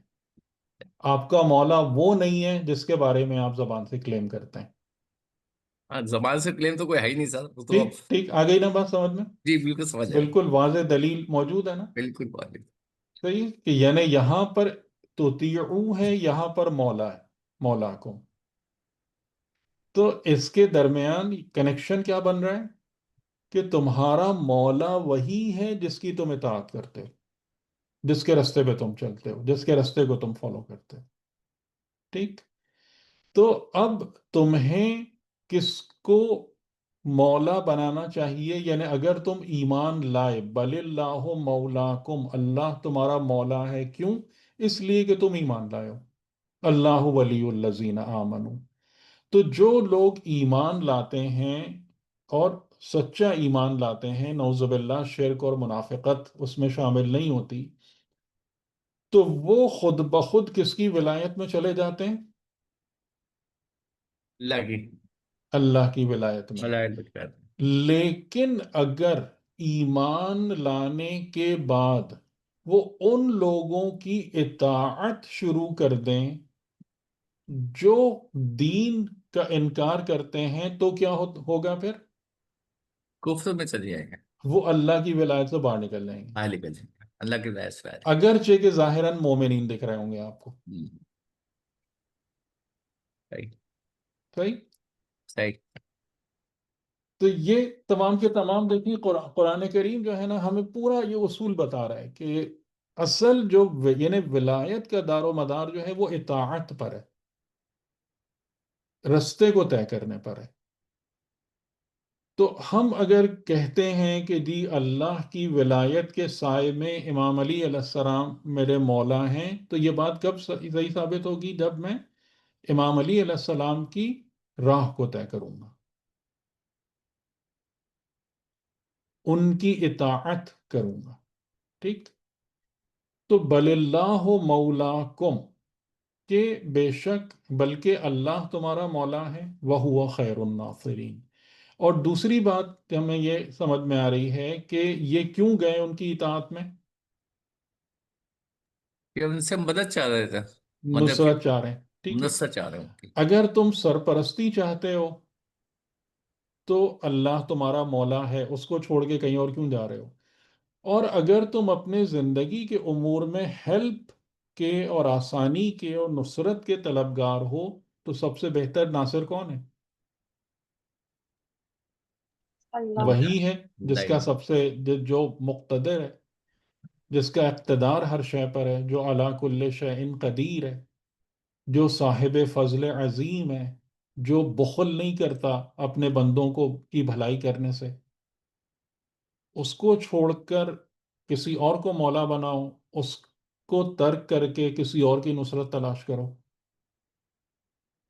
تو ایسے کو مومن کہہ سکتے ہیں کبھی بھی؟ جو اس قسم کی غلطی کرے، یعنی ولایت اور نصرت کے معاملے میں غلطی کرے اور اللہ کو اور حجت خدا کو چھوڑ کر جو ہے نا وہ کسی اور کے پاس جا کے ولایت اور نصرت کا طلبگار ہو جائے. ٹھیک. سر یہاں پر جو اطاعت ہے نا، اس کو تھوڑا سا اور ایکسپلین کر دیں، کیونکہ بہت ساری چیزوں میں تو اطاعت جیسے کا مطلب ہوتا ہے اس راہ کو طے کرنا، اس کو فالو کرنا. ٹھیک. اس راہ کو طے کرنا جو راہ اوور انہوں نے آل. بنائی ہے. یعنی ہر معصوم جو ہے یا ہر حجت خدا کیا کرتا ہے؟ حکم خدا کے مطابق ایک رستہ آپ کے لیے بناتا ہے. ایک رستہ ٹھیک ہے. بناتا ہے. تو اس رستے پر جب آپ چلتے ہیں یا اس رستے کو فالو کرتے ہیں تو آپ اس کے مطیع ہو جاتے ہیں. اچھا، اطاعت کا جو ورڈ ہے نا، ایک دیکھیں اس کا ایک مشتق یعنی اس سے کنیکٹڈ ورڈ بھی قرآن میں استعمال ہوا ہے، طوعاً او کرہن. ذہن میں ہوگا نا آپ لوگوں کے؟ بالکل بالکل ایسا ہی طوعاً ہے وہ. او آسمانوں کرہن. سے بالکل. روٹ ایک ہے، روٹ ایک ہے دونوں کا، طوعاً وہی طاعت سے. تو اب وہاں پر قرآن جب طوعاً کے مقابلے میں کرہن لا رہا ہے تو اطاعت میں یہ ایک اور میننگ کا اضافہ ہو رہا ہے. یعنی اطاعت کا مطلب یہ ہے کہ آپ کسی کے فرما بردار ہوں، کسی کے رستے کو فالو کریں برضا و رغبت، نہ کہ ازراہ جبر و کراہیت. ٹھیک. اطاعت کا معنی سمجھ میں آئے؟ جو یعنی سمجھ میں آیا وہ یہی ہے. کسی جی آئیڈیالوجی. فرمائیے. جی فرمائیے. ہم یہ تو بالکل صحیح ہے جو آپ کہہ رہے ہیں، آئیڈیالوجی کو ہم فالو نہ کرو، وہ اوور آل. اور نہیں جو نہیں، میں چھوٹی یہ نہیں چھوٹی کہہ سی رہا، باتیں ہیں میرا وہاں میرا پہ جملہ کرنا ہے. نہیں ہے. میرے کہنے کا مطلب ہے اچھا. کسی کی راہ کو فالو کرو برضا و رغبت، یہ اطاعت ہے. وہ اطاعت ہے. جی. اوکے. اور رضا و رغبت کے ساتھ آپ اسی وقت فالو کر پائیں گے جب آپ اس راہ کی معرفت رکھتے ہوں گے، ورنہ کراہیت فیل ہوگی. یعنی بہت سارے جو مسلمان ہیں انہیں راہ معصومین کو فالو کرتے ہوئے کیا فیل ہوتا ہے، آپ خود سوچیں. ہمیں خود کیا فیل ہوتا ہے بہت ساری جگہوں سختی پہ؟ نہیں ہو پاتا نا. نہیں سختی ہو ہو رہی پاتا، ہے. نہیں نا، نہیں کراہیت ہوا فیل ہے. ہوتی ہے نا، ہاں، سختی فیل سختی. ہوتی ہے ہاں. کہ اس کو اتنی آسانی سے ہم نہیں اطاعت کر پاتے ان چیزوں کی. اور یہی بہت بڑی وجہ ہے جو ہم بات کر رہے تھے نا، کہ جو لوگوں نے اپنی اپنی مرضی سے جو ساری چیزیں نکال دی ہیں، اس کی ایک بڑی وجہ یہی ہے کہ اس راہ کو اس طریقے سے طے کرنا لوگوں کو بہت مشکل لگتا ہے. تو انہوں نے اس میں اپنی پسندیدہ اور اپنی مزے کی چیزیں ڈالنا شروع کر دی جو خود سمجھ میں آ رہا تھا. وہ پیورٹی باقی نہیں رہ پائی. اچھا، اب یہاں سے جب یہ 152، یہ تھوڑی طولانی آیتیں ہیں، یعنی کئی سینٹنسز اور اسٹیٹمنٹس ہیں. اور ڈائریکٹلی اگر آپ دیکھیں کہ احد کے حوالے سے جو چیز ہے وہ 3 4 آیتوں میں ہی ہے، اس کے بعد تھوڑا اس کا ایکسٹینشن بھی ہے. وَلَقَدْ صَدَقَكُمُ اللَّهُ وَعْدَهُ، اور بے شک اللہ نے اپنے وعدے کو تم سے صادق کر دیا، تم سے سچا ثابت کر دیا اپنے وعدے کو. یہ کون سا وعدہ ہے جو خدا کو؟ اچھا، اب یہاں پر آپ دیکھ رہے ہیں کہ یہ گفتگو کس کے ذیل میں آ رہی ہے؟ یہ گفتگو آ رہی ہے یا ایوہ الذین آمنو کے انڈر میں. تو یعنی یہاں پر وہ کون لوگ مخاطب ہیں؟ جیسے کم کم جب آ رہا ہے نا ضمیر، تو کم کس کی طرف جا رہا ہے؟ یا ایوہ الذین آمنو کی طرف جا رہا ہے. ٹھیک ہے، یہ آپ اس کے بیک گراؤنڈ کو دماغ میں رکھیے گا کہ یہ جتنا بھی کم ہے، مولا کم، اور پھر اس کے بعد لقد صدقکم اللہ وعدہ، کہ اللہ نے تم سے اپنے وعدے کو سچا ثابت کر دیا. تو یہ کم کون لوگ ہیں؟ یہ ان جنرل لوگ نہیں ہیں، بلکہ مومنین ہیں، بلکہ آمنو یعنی جو لوگ ایمان لائے. اور اس میں ایمان لائے میں ظاہری مومن بھی ہو سکتے ہیں اور حقیقی مومن بھی ہو سکتے ہیں، دونوں پاسبل ہیں. یعنی وہ لوگ جو ایمان لائے، اللہ نے تم سے اپنے وعدے کو سچ ثابت کر دکھایا. یہ کون سا وعدہ ہے جس کو خدا نے سچا ثابت کیا؟ جو جو اللہ نے وعدہ کیا تھا کہ تم غالب رہو گے. یہ بھی ہیں، اور دوسرا ابھی جو ہم نے پیچھے دیکھا کہ ہم تمہارے نصرت مولا کا ہیں. وعدہ ہے. ہاں مولا. ہاں، ہاں. ہم تمہارے مولا ہیں اور ہم تمہارے بہترین ناصر ہیں. ٹھیک ہے. ٹھیک ہے، تو اس کا مطلب کیا ہوگا کہ جب تم میدان عمل میں آؤ گے، میدان جہاد میں آؤ گے، تو ہم تمہاری نصرت کریں گے، تم کو کامیابی دیں گے. اچھا، تو خدا نے اپنے وعدے کو سچ ثابت کر دکھایا. اذ تحسونہم بإذنہ، جب تم اس کے اذن سے ان کو، یعنی تم نے کیا کیا، ان کو لپیٹ دیا، ان کو ختم کر دیا تھوڑی سی دیر میں. تو احد کا جو پہلا یعنی سمجھے پارٹ 1 ہے، وہ کوئی بہت زیادہ طولانی نہیں ہے، کیونکہ جو کفار تھے مکے کے مشرکین تھے، وہ آلریڈی بدر کی وجہ سے بہت ڈیمورلائزڈ ہو چکے تھے. اور ان کے جو پرائیڈ وہ لے کے بیٹھے ہوئے تھے، اپنا فخر اور وہ چیز، اس میں بہت زیادہ ڈینٹ لگ چکے تھے. یعنی ایک تو یہ کہ بدر میں جو ان کے اتنے لوگ مارے گئے، سردار ختم ہو گئے. دوسرا، اتنے لوگ ان کے قیدی بن گئے اور انہیں فدیہ دے کے چھڑانا پڑا. ٹھیک ہے، یہ بھی معمولی بات نہیں ہے، یہ معمولی بات نہیں ہے. یعنی ایسا نہیں ہوا کہ انہوں نے کہا کہ آ کے مدینے پر حملہ آور ہو گئے ہوں اور اس کے بعد اپنے لوگوں کو چھڑا کے لے گئے ہوں. یہ کام نہیں ہوا تھا، فدیہ دے کر ان کو رہا کرانا پڑا تھا. تو یہ بہت، یعنی ان کی جتنی بھی فخر و غرور تھا وہ سب مٹی میں مل گیا تھا بدر کے وجہ سے. تو خدا کا جو وعدہ مومنین کے ساتھ ہے ولایت اور نصرت کا، اللہ نے اپنی طرف سے وعدہ پورا کیا اور تم نے آسانی سے ان کو لپیٹ کے سمیٹ کے رکھ دیا اس کے اذن سے. ٹھیک ہے، یعنی یہاں پر اذن خدا ابھی بھی، آپ اس بات پہ غور کریں کہ خدا جو ہے وہ ہمیں کتنا زیادہ الاؤنس دیتا ہے. آپ کو یاد ہے کہ ہم نے اس کس پر غور کیا تھا کہ احد میں کیا کیا پرابلمز آئی تھیں؟ حب دنیا، رسول ہوں خدا کی حب اطاعت میں دنیا کب کمی، سامنے آئی؟ حب دنیا کب سامنے آئی؟ منافقت، منافقت ہے۔ جی حب دنیا کب سامنے آئی؟ مال کو دیکھ کر، اچھا وہ، مال، ہاں جب لوگ مال مال غنیمت، غنیمت جمع کرنے کے لیے سب چھوڑ چھاڑ کے بھاگ کھڑے ہوئے. ٹھیک، یہ حب دنیا والی بات آئی. اچھا، اور رسول حجت کی کیا خدا تھا؟ اطاعت میں کمزوری، کہ وہ جو انہوں نے نافرمانی. کیا تھا، جی نافرمانی یہ اس وقت سامنے آیا کہ جب تیر انداز اس پر جگہ درے چھوڑ کے دیں، اوپر نہیں بیٹھے رہے، وہاں سے اتر آئے. اور تیسری چیز منافقت کا ابھرنا، منافقت، کہ جب 300 لوگ عین موقع پر پلٹ گئے میدان جنگ میں آنے سے پہلے. ٹھیک ہے، تو یہ جو خرابی صفات ہے، کیا خدا کی نظر اس کو نہیں دیکھ رہی ہے کہ یہ مسلمین کے اندر اور مومنین کے اندر یہ مسائل جنم لے رہے ہیں؟ دیکھ رہی ہیں نا؟ جی سر، جی، اس سے جنہیں ہاں خدا کو بالکل. نہیں پتا کہ ابھی یہ ان لوگوں کے یہ کیا ہیں، ابھی تھوڑی دیر بعد یہ کیا کریں گے، یہ ساری حرکتیں.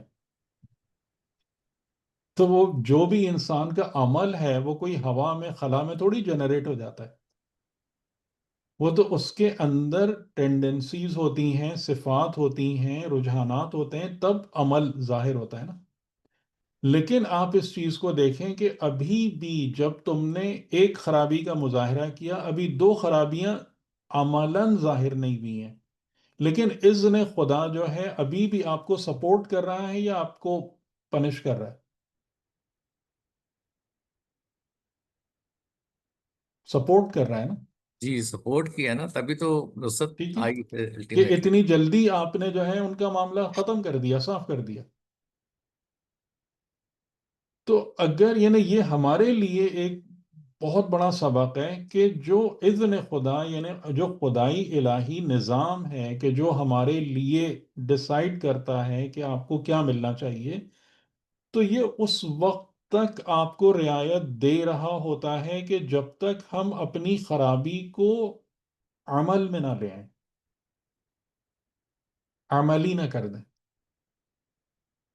اور اگر انسان بابصیرت ہو اور اس چیز پر نظر رکھتا ہو کہ جناب میں ہر وقت جو ہے نا اپنی خرابی کو دیکھوں، اور جہاں بھی مجھے فیل ہو کہ یہ خرابی میرے اندر موجود ہے اس کو فوراً کریکٹ کرنے کی کوشش کروں، تو کیا پاسبلٹی ہے کہ جو اذن الہی ہے وہ آپ کو فیور کرتا رہے گا، یعنی ایون خرابیوں کے باوجود بھی. صحیح، یہ والا بات آپ کو سمجھ میں آ رہی کہ یعنی نظام خدا فقط خرابیوں کے ہونے کی وجہ سے پنش نہیں کرتا. وہ پنشمنٹ کب آتی ہے؟ جب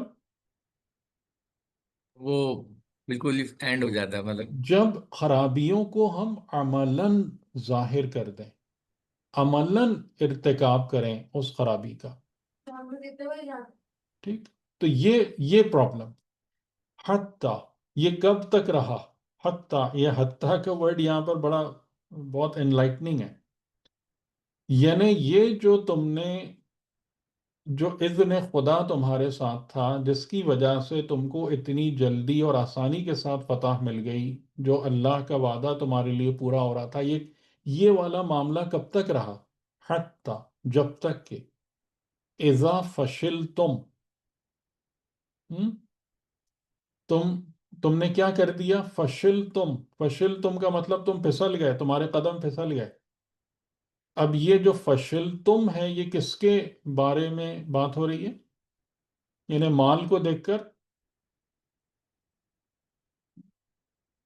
ٹھیک، مال کو دیکھ کر تمہارے قدم پھسل گئے، یہ حب دنیا سامنے آ گئی. وَتَنَازَعْتُمْ فِي الْأَمْرِ، اور تم نے امر کے بارے میں تنازعہ شروع کر دیا. سب سے بڑا تنازعہ کہاں پر سامنے آیا؟ جب کچھ لوگ چلے گئے تھے اور کچھ لوگ رہ گئے تھے، مطلب تیر انداز جو. یعنی ایک تنازع تو پہاڑ پر آیا ہوں. کہ جی یہاں بیٹھے رہیں یا نیچے اتریں، اس میں آرگیومنٹ شروع ہو گیا. اور یہ بھی عین ممکن ہے کہ یہ والا بھی ایک اختلاف ہو کہ بھئی یہ لوگ چلے تو گئے، لیکن کیا ہم اپنے ہتھیار اتار کے رکھ دیں؟ کیا ہم یہ سمجھیں کہ جنگ ختم ہو گئی ہے؟ یا ہم اس بارے میں ابھی ویجیلنٹ رہیں؟ کیونکہ جب اگر رسول اللہ نے درے پر 50 تیر انداز بٹھائیں تو کسی وجہ سے بٹھائیں نا. تو کیا وہ سارا کا سارا خطرہ نیوٹرلائز ہو گیا ہے، معاملات تمام ہو چکے ہیں، ہم اپنے ہتھیار رکھ دیں یا نہیں رکھیں؟ تو یہ سارے کیا تھے؟ یہ تنازعات تھے. اچھا، اور اس میں جو ایک بات بڑی عجیب سی سامنے آ رہی ہے، عجیب سی جو بات سامنے آ رہی ہے کہ ہمیں یعنی یہاں پر یہ نہیں نظر آ رہا کہ جو لوگ ہیں، جو وہاں پر جو افراد تھے، جو مسلمان تھے، وہ باقاعدہ جا کر رسول خدا سے پوچھیں، ہے نا؟ یہ جو تیر انداز ہیں وہ اس بات کو پکار کر کہیں یا کسی ایک یا دو آدمیوں کو نیچے بھیجیں کہ یا رسول اللہ، آپ نے کہا تھا کہ ہم یہاں سے نہیں اتریں، کیا اب ہمیں لگ رہا ہے کہ جنگ ختم ہو گئی، آپ اجازت دیتے ہیں کہ ہم اتر آئیں؟ آپ دیکھیں یہی پرابلم ہے مسلمانوں کی، جو ہم ہائی لائٹ کر رہے تھے نا، یہی پرابلم ہے رائٹ فرام دا بگننگ، کہ اپنے آپ کو اولو الامر، جسے خدا نے اولو الامر بنایا ہے، اس کے امر کی اتباع میں نہیں رکھتے. اپنی طرف سے چیزیں شروع ہو جاتی ہیں. ٹھیک ہے، اپنی مرضی سے پھر سارے کام کرنا یا ڈسیشنز لینا یا اقدامات کرنا، یہ اپنی طرف سے شروع ہو جاتا ہے. تنازعے کا موقع تھا کیا یہ؟ یعنی ایون اگر ہم پہاڑ کو بھی لے لیں تو کیا یہ کوئی تنازعے والی بات تھی؟ اس سر میں یہاں پہ ایک آرگیومنٹ ہونا چیز. چاہیے تھا. جی جی نہیں، پہلے سمجھ اس گئے. بات کو اس جی بات کو ایک طے چیز کر لیں اور. کہ یہ ہاں تنازعے والی بات تھی یہ، کہ اگر آپ کو لگ بھی رہا تھا تو آپ کو کیا کرنا چاہیے تھا؟ دو آدمی نیچے بھیجتے، کنفرمیشن. رسول خدا سے پوچھتے، اجازت لیتے، اگر رسول اجازت دیتے آپ اتر آتے، آپ کہتے نہیں بیٹھے رہو بیٹھے رہو، بات ختم. یہ والا کام ہم نہیں کر پاتے ہیں. صحیح ہے، یعنی اپنے آپ کو حجت خدا کی اطاعت پر یا ان کے امر کی اتباع پر اس طریقے سے ہم کمٹ نہیں کر پاتے. اور یہیں سے ہماری ساری مشکلات کی جو جڑ اور بنیاد ہے نا، وہ اسی جگہ پر ہے. جی اب آپ بتائیے کیا کہہ رہے تھے؟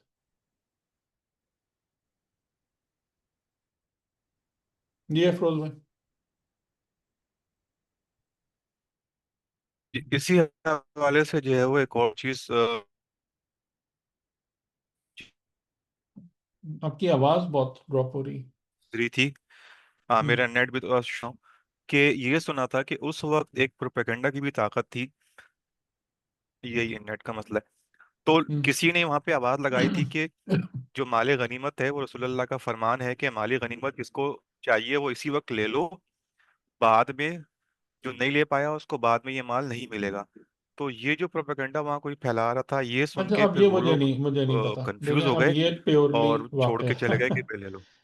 اس بارے میں ہم نہیں کچھ کہہ سکتے، کیونکہ اس قسم کی کوئی بات جو ہے نا وہ یعنی کہ قرآن کریم کے حوالے سے نہیں ہے. شاید واقعات میں بھی شاذ و نادری کسی نے کچھ ایسا لکھا ہو، لیکن اسٹل ان سب چیزوں کے بارے میں جو بات ہے نا، کہ جب جو حرف آپ کو پتا ہے، جو بات آپ سے کہی، رسول نے کہا نہیں اترنا ہے، ٹھیک ہے، نہیں اترنا ہے، ختم ہو گئی بات. اور اگر آپ کو اس بارے میں کچھ بھی اشکال پیدا ہو رہا ہے تو آپ جا کے آپ رسول سے کلیئر کریں گے.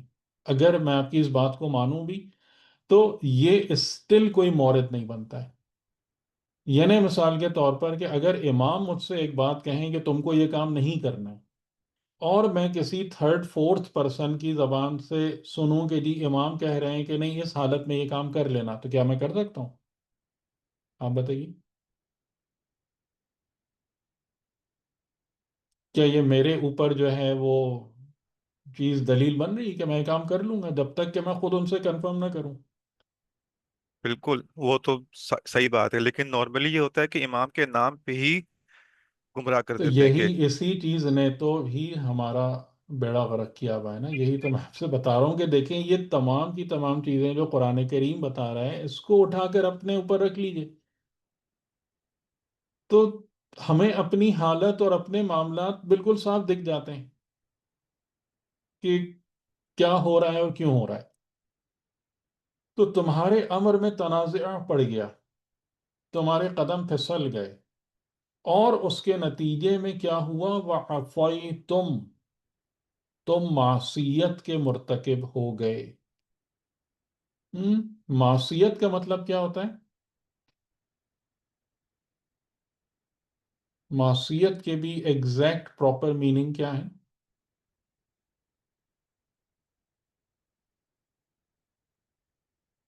مخالف ہو جانا. نہیں، ڈیویٹ ہو جانا. یعنی پھر تم جو رستہ تم کو بتایا گیا تھا اس رستے سے ڈیویٹ اور ڈی ٹریک ہو کر کسی اور رستے پہ چل پڑے. بات واضح ہو گئی؟ بات واضح ہوئی کہ تمہارے اندر کیا پرابلمز آئیں؟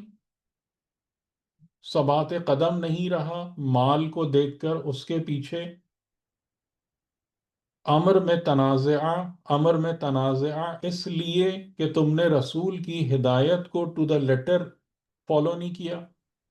تو ظاہر ہے کہ جب آپ قرآن اور سنت کی ہدایت سے ہٹیں گے تو تنازع اور جھگڑے تو پیدا ہوں گے. پھر اتحاد اور یگانگت اسی وقت پیدا ہوگی کہ جب ہم سب اس بات کو کمٹ کریں گے کہ ہمیں قرآن اور سنت پہ باقی رہنا ہے اور ہمیں کسی کی نہیں سننی، یا صرف اس کی سننا ہے کہ جو ہمیں اس رستے پر چلائے اور اس راہ پہ لے کے چلے. ٹھیک ہے. یہاں پہ سر اگر ایک یہ چیز یہ سوچی جا سکتی ہے کہ یہ جو مال کی محبت پیدا ہونے کی وجہ ہو سکتی ہوگی وہ یہ ہے کہ انیشلی جو جنگ بدر کا اقدام کیا تھا وہ ایمبوش کرنے کے لیے کہ جو آ رہا ہے ہم اس کو لوٹ لیں گے اور سارا مال لے لیں گے، کچھ آنا ہے غنیمت سوار تھا سر پہ. وہ چیز جس کے سر پہ زیادہ سوار رہی وہ عہد میں وہ کھل کے سامنے آ گئی. نہیں، دیکھیں یہ سب باتیں تو اپنی جگہ سوچی جا سکتی ہیں، لیکن پھر وہی بات جو میں نے آپ کو پیچھے کا بیک گراؤنڈ کیوں پڑھ کے سنایا، میں یہاں سے بھی بات شروع کر سکتا تھا. میں نے آپ کو پیچھے کی 7 8 آیتیں کیوں سنائی کہ جو عہد کے بیک گراؤنڈ کو کانٹیکس کو ڈیفائن کر رہی ہیں. اس لیے کہ اگر تم مومن ہو یا ایھا الذین آمنو، وہ یہ سب اس طریقے کے کام نہیں کرتے ہیں. جن لوگوں کے درمیان سر کی اللہ کے خرابی کا رسول زیادہ موجود رول ہیں، ہے. جن لوگوں کے درمیان اللہ کے رسول موجود ہیں، جن کے اندر کتاب خدا وحی الہی نازل ہو رہی ہے، ان میں اور دوسرے لوگوں میں فرق ہونا چاہیے ہی نہیں. یا مومن کو بھی آپ اسی ترازو پہ تولیں گے جس پر آپ ایک عام انسان کو تولتے ہیں. میں نے وہ پیچھے کی آیتیں اسی لیے تو آپ کو سنائی کہ آپ کو وہ بیک گراؤنڈ واضح ہو کہ خدا تمہیں صابر دیکھنا چاہتا ہے، خدا تمہیں ربانی دیکھنا چاہتا ہے. ان بنیادوں پر جہاد ہو. تو یہ سب کیا ہو رہا ہے؟ ٹھیک. تربیت تربیت کا حصہ ہے. ہاں تو یہ ظاہر ہے کہ جب اس قسم کے کام کریں گے تو کیا ہوگا؟ پھر اذن خدا میں تبدیلی آئے گی. درست. وَعَصَيْتُمْ، تو تم نے پھر اس رستے کو ہی چھوڑ دیا، تم کسی اور راہ پہ چل پڑے. مِن بَعْدِ مَا أَرَاكُمْ مَا تُحِبُّونَ، حالانکہ ہم نے تم کو وہ دکھا دیا تھا جس سے تم محبت کرتے ہو. اب یہ جملہ تھوڑا سا آپ کہہ لیں سارکاسٹک بھی ہے. ما تحبون یعنی تم کس سے محبت کرتے ہو، کس کو اپنے دل میں جگہ دے کے بیٹھے رہتے ہو؟ دنیا کے مال. جیسے ابھی آپ نے کہا کہ یعنی کہ مسلمان مکے سے لٹ مٹ کے آئے تھے اور ٹھیک ہے مال کی ضرورت تھی، اسباب کی ضرورت تھی، تو ایک گونا محبت اس چیز کی موجود تھی دل میں، تو ہم نے تم کو دکھا تو دیا تھا کہ جس سے تم محبت کرتے ہو وہ چیز تم کو مل تو گئی تھی، تو پھر اس قسم کے رویے کا مظاہرہ کرنے کی کیا ضرورت تھی؟ تو یہ یہ بات خرابی بالکل کس طرف درست ہے۔ جا رہی جی؟ تو یہ خرابی پھر کس طرف جا رہی ہے؟ یعنی اب آپ اس کو اگر دیکھیں کہ اگر آپ اس کو مطلب اس نظام کے کسٹوڈین کے طور پر آپ دیکھ رہے ہیں، تو اب آپ کیا دیکھیں گے کہ اب یہ جو پرابلم ہے نا، یہ روٹس کی طرف جا رہی ہے، یہ خالی عمل کی خرابی نہیں ہے نا؟ صحیح، بالکل یعنی صفات سے نکلنے والی وہ ہے۔ یہ وہ خرابی نہیں ہے کہ جو خالی عملاً انسان کسی کمزوری کا مظاہرہ کر دیتا ہے، یا عمل کے اندر انسان جو ہے نا وہ پلس مائنس کر دیتا ہے، نہیں، بلکہ یہ خرابیاں کس کی طرف جا رہی ہیں؟ نفس کی طرف جا رہی ہیں، صفات کی طرف جا رہی ہیں۔ اور کیا اللہ مومن کو کبھی بھی چھوڑے گا اس کے حال پر اگر اس کی صفات میں خرابیوں کو نظام خدا دیکھے؟ کیا اسے چھوڑنا چاہیے اس کے حال پر؟ اگر اللہ ہمارا ولی ہے تو وہ نظام ولایت جو ہے وہ لازماً ایکٹ کب کرے گا؟ جب نعوذ باللہ ہمارے خرابی اندر ہوگی۔ انفرادی یا اجتماعی خرابیاں صفات کے لیول پر نظر آنے لگیں۔ کیوں؟ اس لیے کہ صفات کے اندر خرابی کا مطلب ہوتا ہے تباہی۔ صحیح۔ عمل کی کمزوری اور خرابی تباہی نہیں لاتی فوراً، لیکن اگر صفات ناپاک ہو جائیں، صفات کے اندر نعوذ باللہ خباثت اور اس قسم کی بری چیزیں آ جائیں، جیسے وہ یہ بھی شیطان کی بات ہو رہی تھی، کس چیز نے اس کو ڈبویا، اس کی 6000 سال کی عبادت کو؟ صفات کی خرابیوں نہیں نا؟ تو اب خدا فوراً ایکٹ کرے گا یہاں پہ، یعنی ہم نے دیکھو تم سے اپنا وعدہ پورا کیا، ہم نے تم کو اتنی جلدی فتح عنایت کر دی، ہم نے تم کو وہ تمام چیزیں دکھا دیں، تمہارے ہاتھوں میں دے دیں جس سے تم محبت کر رہے تھے، جو تمہیں چاہیے تھی، لیکن اس کے بعد تم نے یہ کام کیا، تم نے رسول کے رستے کو ہی چھوڑ کے چل پڑے کسی اور طرف، ٹھیک؟ اور اس کی وجہ کیا ہے؟ منکم من یرید الدنیا، اس لیے کہ تم میں اب وہ لوگ بھی موجود ہیں کہ جو اب خدا نہیں چاہتے، جو دنیا کے طلبگار ہو گئے ہیں، جن کا ارادہ دنیا ہے۔ وَمِنْكُمْ مَنْ يُرِيدُ الْآخِرَةَ، اور تم میں سے وہ بھی ہیں۔ اچھا دیکھیں آپ یہاں پر منکم آ رہا ہے نا، یعنی ڈائریکٹ خطاب ہے، کس سے خطاب ہے؟ مومنین سے۔ مومنین سے۔ نہیں، مومنین کا لفظ شاید مناسب نہیں ہو، یا ایوہ الذین آمنو سے، عام۔ آمنو سے، ہاں، جو ایمان یعنی لائے۔ اے وہ ایمان۔ لوگوں جو ایمان لائے، جو ظاہراً اس جگہ پر ہو، ٹھیک ہے؟ تو ان میں سے جتنے بھی لوگ ہیں، یعنی کہ یہ جتنے بھی لوگ اب اس زمرے میں آ رہے ہیں اسپیشلی احد کے حوالے سے، یہ تمام کے تمام لوگ کون کہلائے جائیں گے؟ مطلب اسلامی پوائنٹ آف ویو سے یہ سب پیغمبر کے اصحاب ہیں، ہوں، ہے نا؟ بالکل۔ اور اس کے علاوہ تو کسی اور کیٹیگری میں آپ نہیں ڈال پائیں گے نا ان کو، نہیں۔ لیکن ان کو براہ راست مخاطب کر کے کیا کہا جا رہا ہے کہ تم میں سے کون لوگ ہیں جو حقیقی مومنین نہیں ہیں؟ من یرید الدنیا، تو یعنی قرآن کی ان آیتوں کے ذریعے سے وہ والا پردہ بالکل چاک ہو جاتا ہے نا، کہ جس کو پورا آپ کہ پورا جو ہے مسلمین جس کو لپیٹتے ہیں اور جس کی وجہ سے وہ پورا تومار کھڑا کرتے ہیں، صحابیت والا، آپ اس کو واضح طور سے دیکھ لیں کہ کس سے بات ہو رہی ہے؟ منکم، تم میں سے وہ ہیں کہ جو مرید دنیا ہے، اور تم میں سے وہ ہیں کہ جو آخرت کا ارادہ رکھنے والے ہیں، آخرت چاہتے ہیں۔ ثم جب خدا نے ان تمام چیزوں کو تم میں ملاحظہ کیا تو پھر کیا کیا؟ ثم صرفکم عنہم، تو ان پر یعنی دشمن پر، کفار پر تم کو جو غلبہ دیا تھا تم کو اس سے پیچھے کھینچ لیا۔ صرفہ منصرف ہونا، فواد سے کیا معنی ہے اس کا؟ جیسے یہ ورڈ ہم اردو میں بھی استعمال کرتے ہیں کہ ایک انسان برائی سے منصرف ہو جاتا ہے، پلٹنا. یعنی اس سے الگ ہٹ جانا۔ پلٹنے کا مطلب رد نہیں ہے کہ واپس اسی رستے پر آئے، لیکن اس سے الگ ہٹ جانا، اس سے ہٹا لیا، یا کہہ لیں آپ اس سے دور کر صرف دیا۔ نظر جیسے کہتے جی، ہیں. دور کر دیا، ٹھیک۔ صرفنا کس کو؟ جی، جی، کس دور کو کرنا دور کر ہوا دیا؟ نون.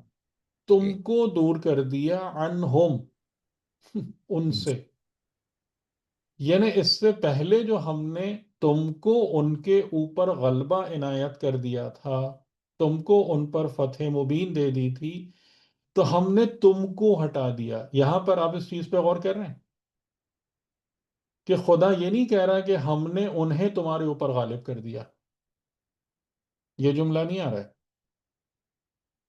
بلکہ کیا جملہ آ رہا ہے؟ تم کو ہٹا دیا۔ تو اب آپ مجھے پھر بتائیں کہ سارا کا سارا زور کس پر ہے؟ الذین آمنوا. پھر تم کو ہٹا دیا ان سے، نہ کہ ان کو، کیونکہ ان میں کوئی میرٹ نہیں ہے کہ جس کی وجہ سے نظام خدا ان کو فتح عنایت کرے یا نصرت دے۔ تو اب آپ یہاں سے یہ سمجھیے کہ دنیا کے اندر اگر آپ کو کبھی بھی کفر و شرک کا غلبہ نظر آئے تو اس کی وجہ کیا ہوتی ہے؟ مومن کی نالائقی ہوتی ہے، مومن کی خرابی ہوتی ہے، ورنہ خدا کبھی کبھی کفر و شرک و نفاق کو ایمان پہ غلبہ عطا کرنے والا نہیں ہے، یہ سنت الہی نہیں ہے۔ آپ اس کو دیکھ رہے ہیں، دیکھیں ایک ایک لفظ میں کتنی حکمت ہے، اور ہر چیز پوائنٹ کس طرف کر رہی ہے؟ تمام کے تمام ایروز اور پوائنٹرز جو ہیں نا وہ میری ذات کی طرف آ رہے ہیں، تم کیا ہو، تم کیا ہو۔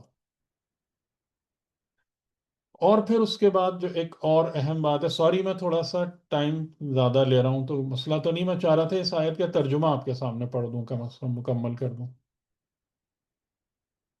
جی، مسئلہ تو ٹھیک ہے، نہیں؟ مسئلہ نہیں، نہیں نہیں سر، کوئی مسئلہ نہیں. 5-7 منٹ میں۔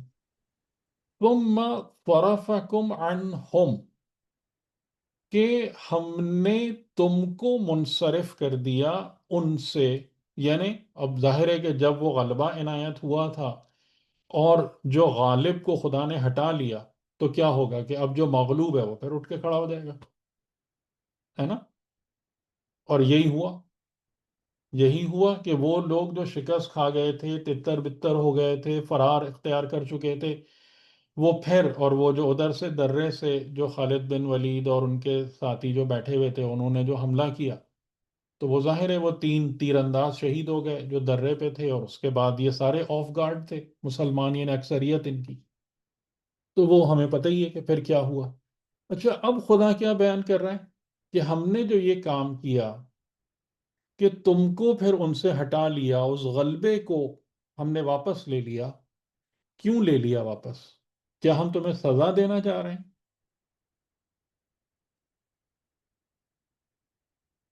اللہ کے کس لیے لیے؟ لِیَبْتَلِیَکُمْ، ہاں، تاکہ تمہیں. تاکہ ہم تم کو ابتلا میں ڈالیں۔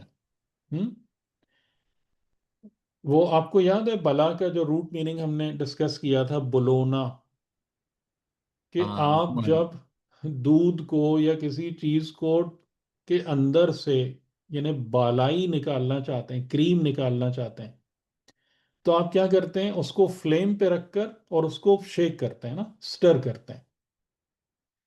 یا اسی طریقے سے اگر آپ کے پاس جیسے مائنز سے، کان سے جو گولڈ آتا ہے وہ مٹی میں ملا ہوا ہوتا ہے، اس کے اندر امپیورٹیز ہوتی ہیں. آپ اگر اس میں سے سونے کو الگ کرنا چاہتے ہیں تو آپ اس کو فلیم پر ہیٹ پر رکھ کر اس کو گرماتے اور پگھلاتے اور اسٹرنگ کرتے ہیں. یہ ابتلا ہے، یہ بلا ہے. تو ہمیشہ نظام خدا کیا کرتا ہے کہ جب بھی اس قسم کی صورتحال ہوگی تو کیا ہوگا کہ تم کو ابتلا میں ڈالا جائے گا. وہ ایڈوانٹیجز تم لوز کر بیٹھو گے، اور اس کے بعد تمہاری سیویئر شیکنگ اور اسٹرنگ، اور پھر آن دا فلیمز، یعنی چولہے پہ بیٹھنا پڑے گا پھر آزمائش کے. پھر یہ سب شروع ہو جائے گا. لِيَبْتَلِيَكُمْ. اور اس کا مقصد کیا ہے؟ ابتلا میں ڈالنے کا مقصد کیا ہے؟ کہ خدا مومنین کو خالص کر لے، مومنین میں نکھار آ جائے جو واقعاً مومنین ہیں، اور باقی لوگ بھی کیا ہو جائیں؟ پنشڈ نہیں ہو جائیں، وہ بھی اس چیز کو ریئلائز کر کے اپنے معاملات کی اصلاح کر لیں، اصلاح کی طرف آ جائیں. ٹھیک. لِيَبْتَلِيَكُمْ. ہم نے یہ کام کیا، تمہاری فتح کو واپس لے لیا، تمہارے غلبے کو لوٹا دیا، تاکہ تم کو ابتلا میں ڈالا جائے. اب جو یہ سب کچھ ہوا تو یہ ابتلا تھی تمہارے لیے. وَلَقَدْ عَفَا عَنْكُمْ. اور وہ بے شک تم کو کیا کر چکا ہے؟ معاف کر چکا ہے. معاف کرنا، عفا معاف. معاف کر چکا ہے، نہ کہ مغفرت کر چکا ہے تمہاری. ٹھیک ہے، یہ فرق ہے. واللہ ذو فضل علی المؤمنین. اور خدا جو ہے وہ مؤمنین پر بہت زیادہ فضل کرنے والا ہے. صحیح. تو یہ آیت ہے 152، پھر 153، 154. یہ مین آیتیں ہیں جس میں احد کے حوالے سے جو ہے نا وہ بہت زیادہ تفصیل سے بات ہوئی ہے. ویسے بیان تقریباً 161 تک جاتا ہے اس سے ریلیٹڈ. ٹھیک ہے جناب علی، آپ لوگ ابھی تک بس مجھے اتنا بتا دیں، کوئی اشکال تو نہیں ہے ان باتوں میں، یا کوئی چیز آپ کو بہت ہی ایسی تو نہیں فیل ہو رہی کہ جو بہت عجیب سی لگ رہی ہو کوئی بات؟ نہیں سر، ہم؟ سمجھ میں آیا. ٹھیک. اور کوئی میرا خیال ہے سوال بھی اب نہیں ہے؟ آئیں گے فی الحال تو نہیں ہے، بعد میں پھر دوبارہ سنیں گے جی تو پھر ضرور ضرور ضرور. ٹھیک. چلیے پھر ٹھیک. اجازت، فی امان اللہ. ٹھیک ہے، خدا جزاک حافظ. اللہ. ہاں. جزاک حافظ. اللہ خیر.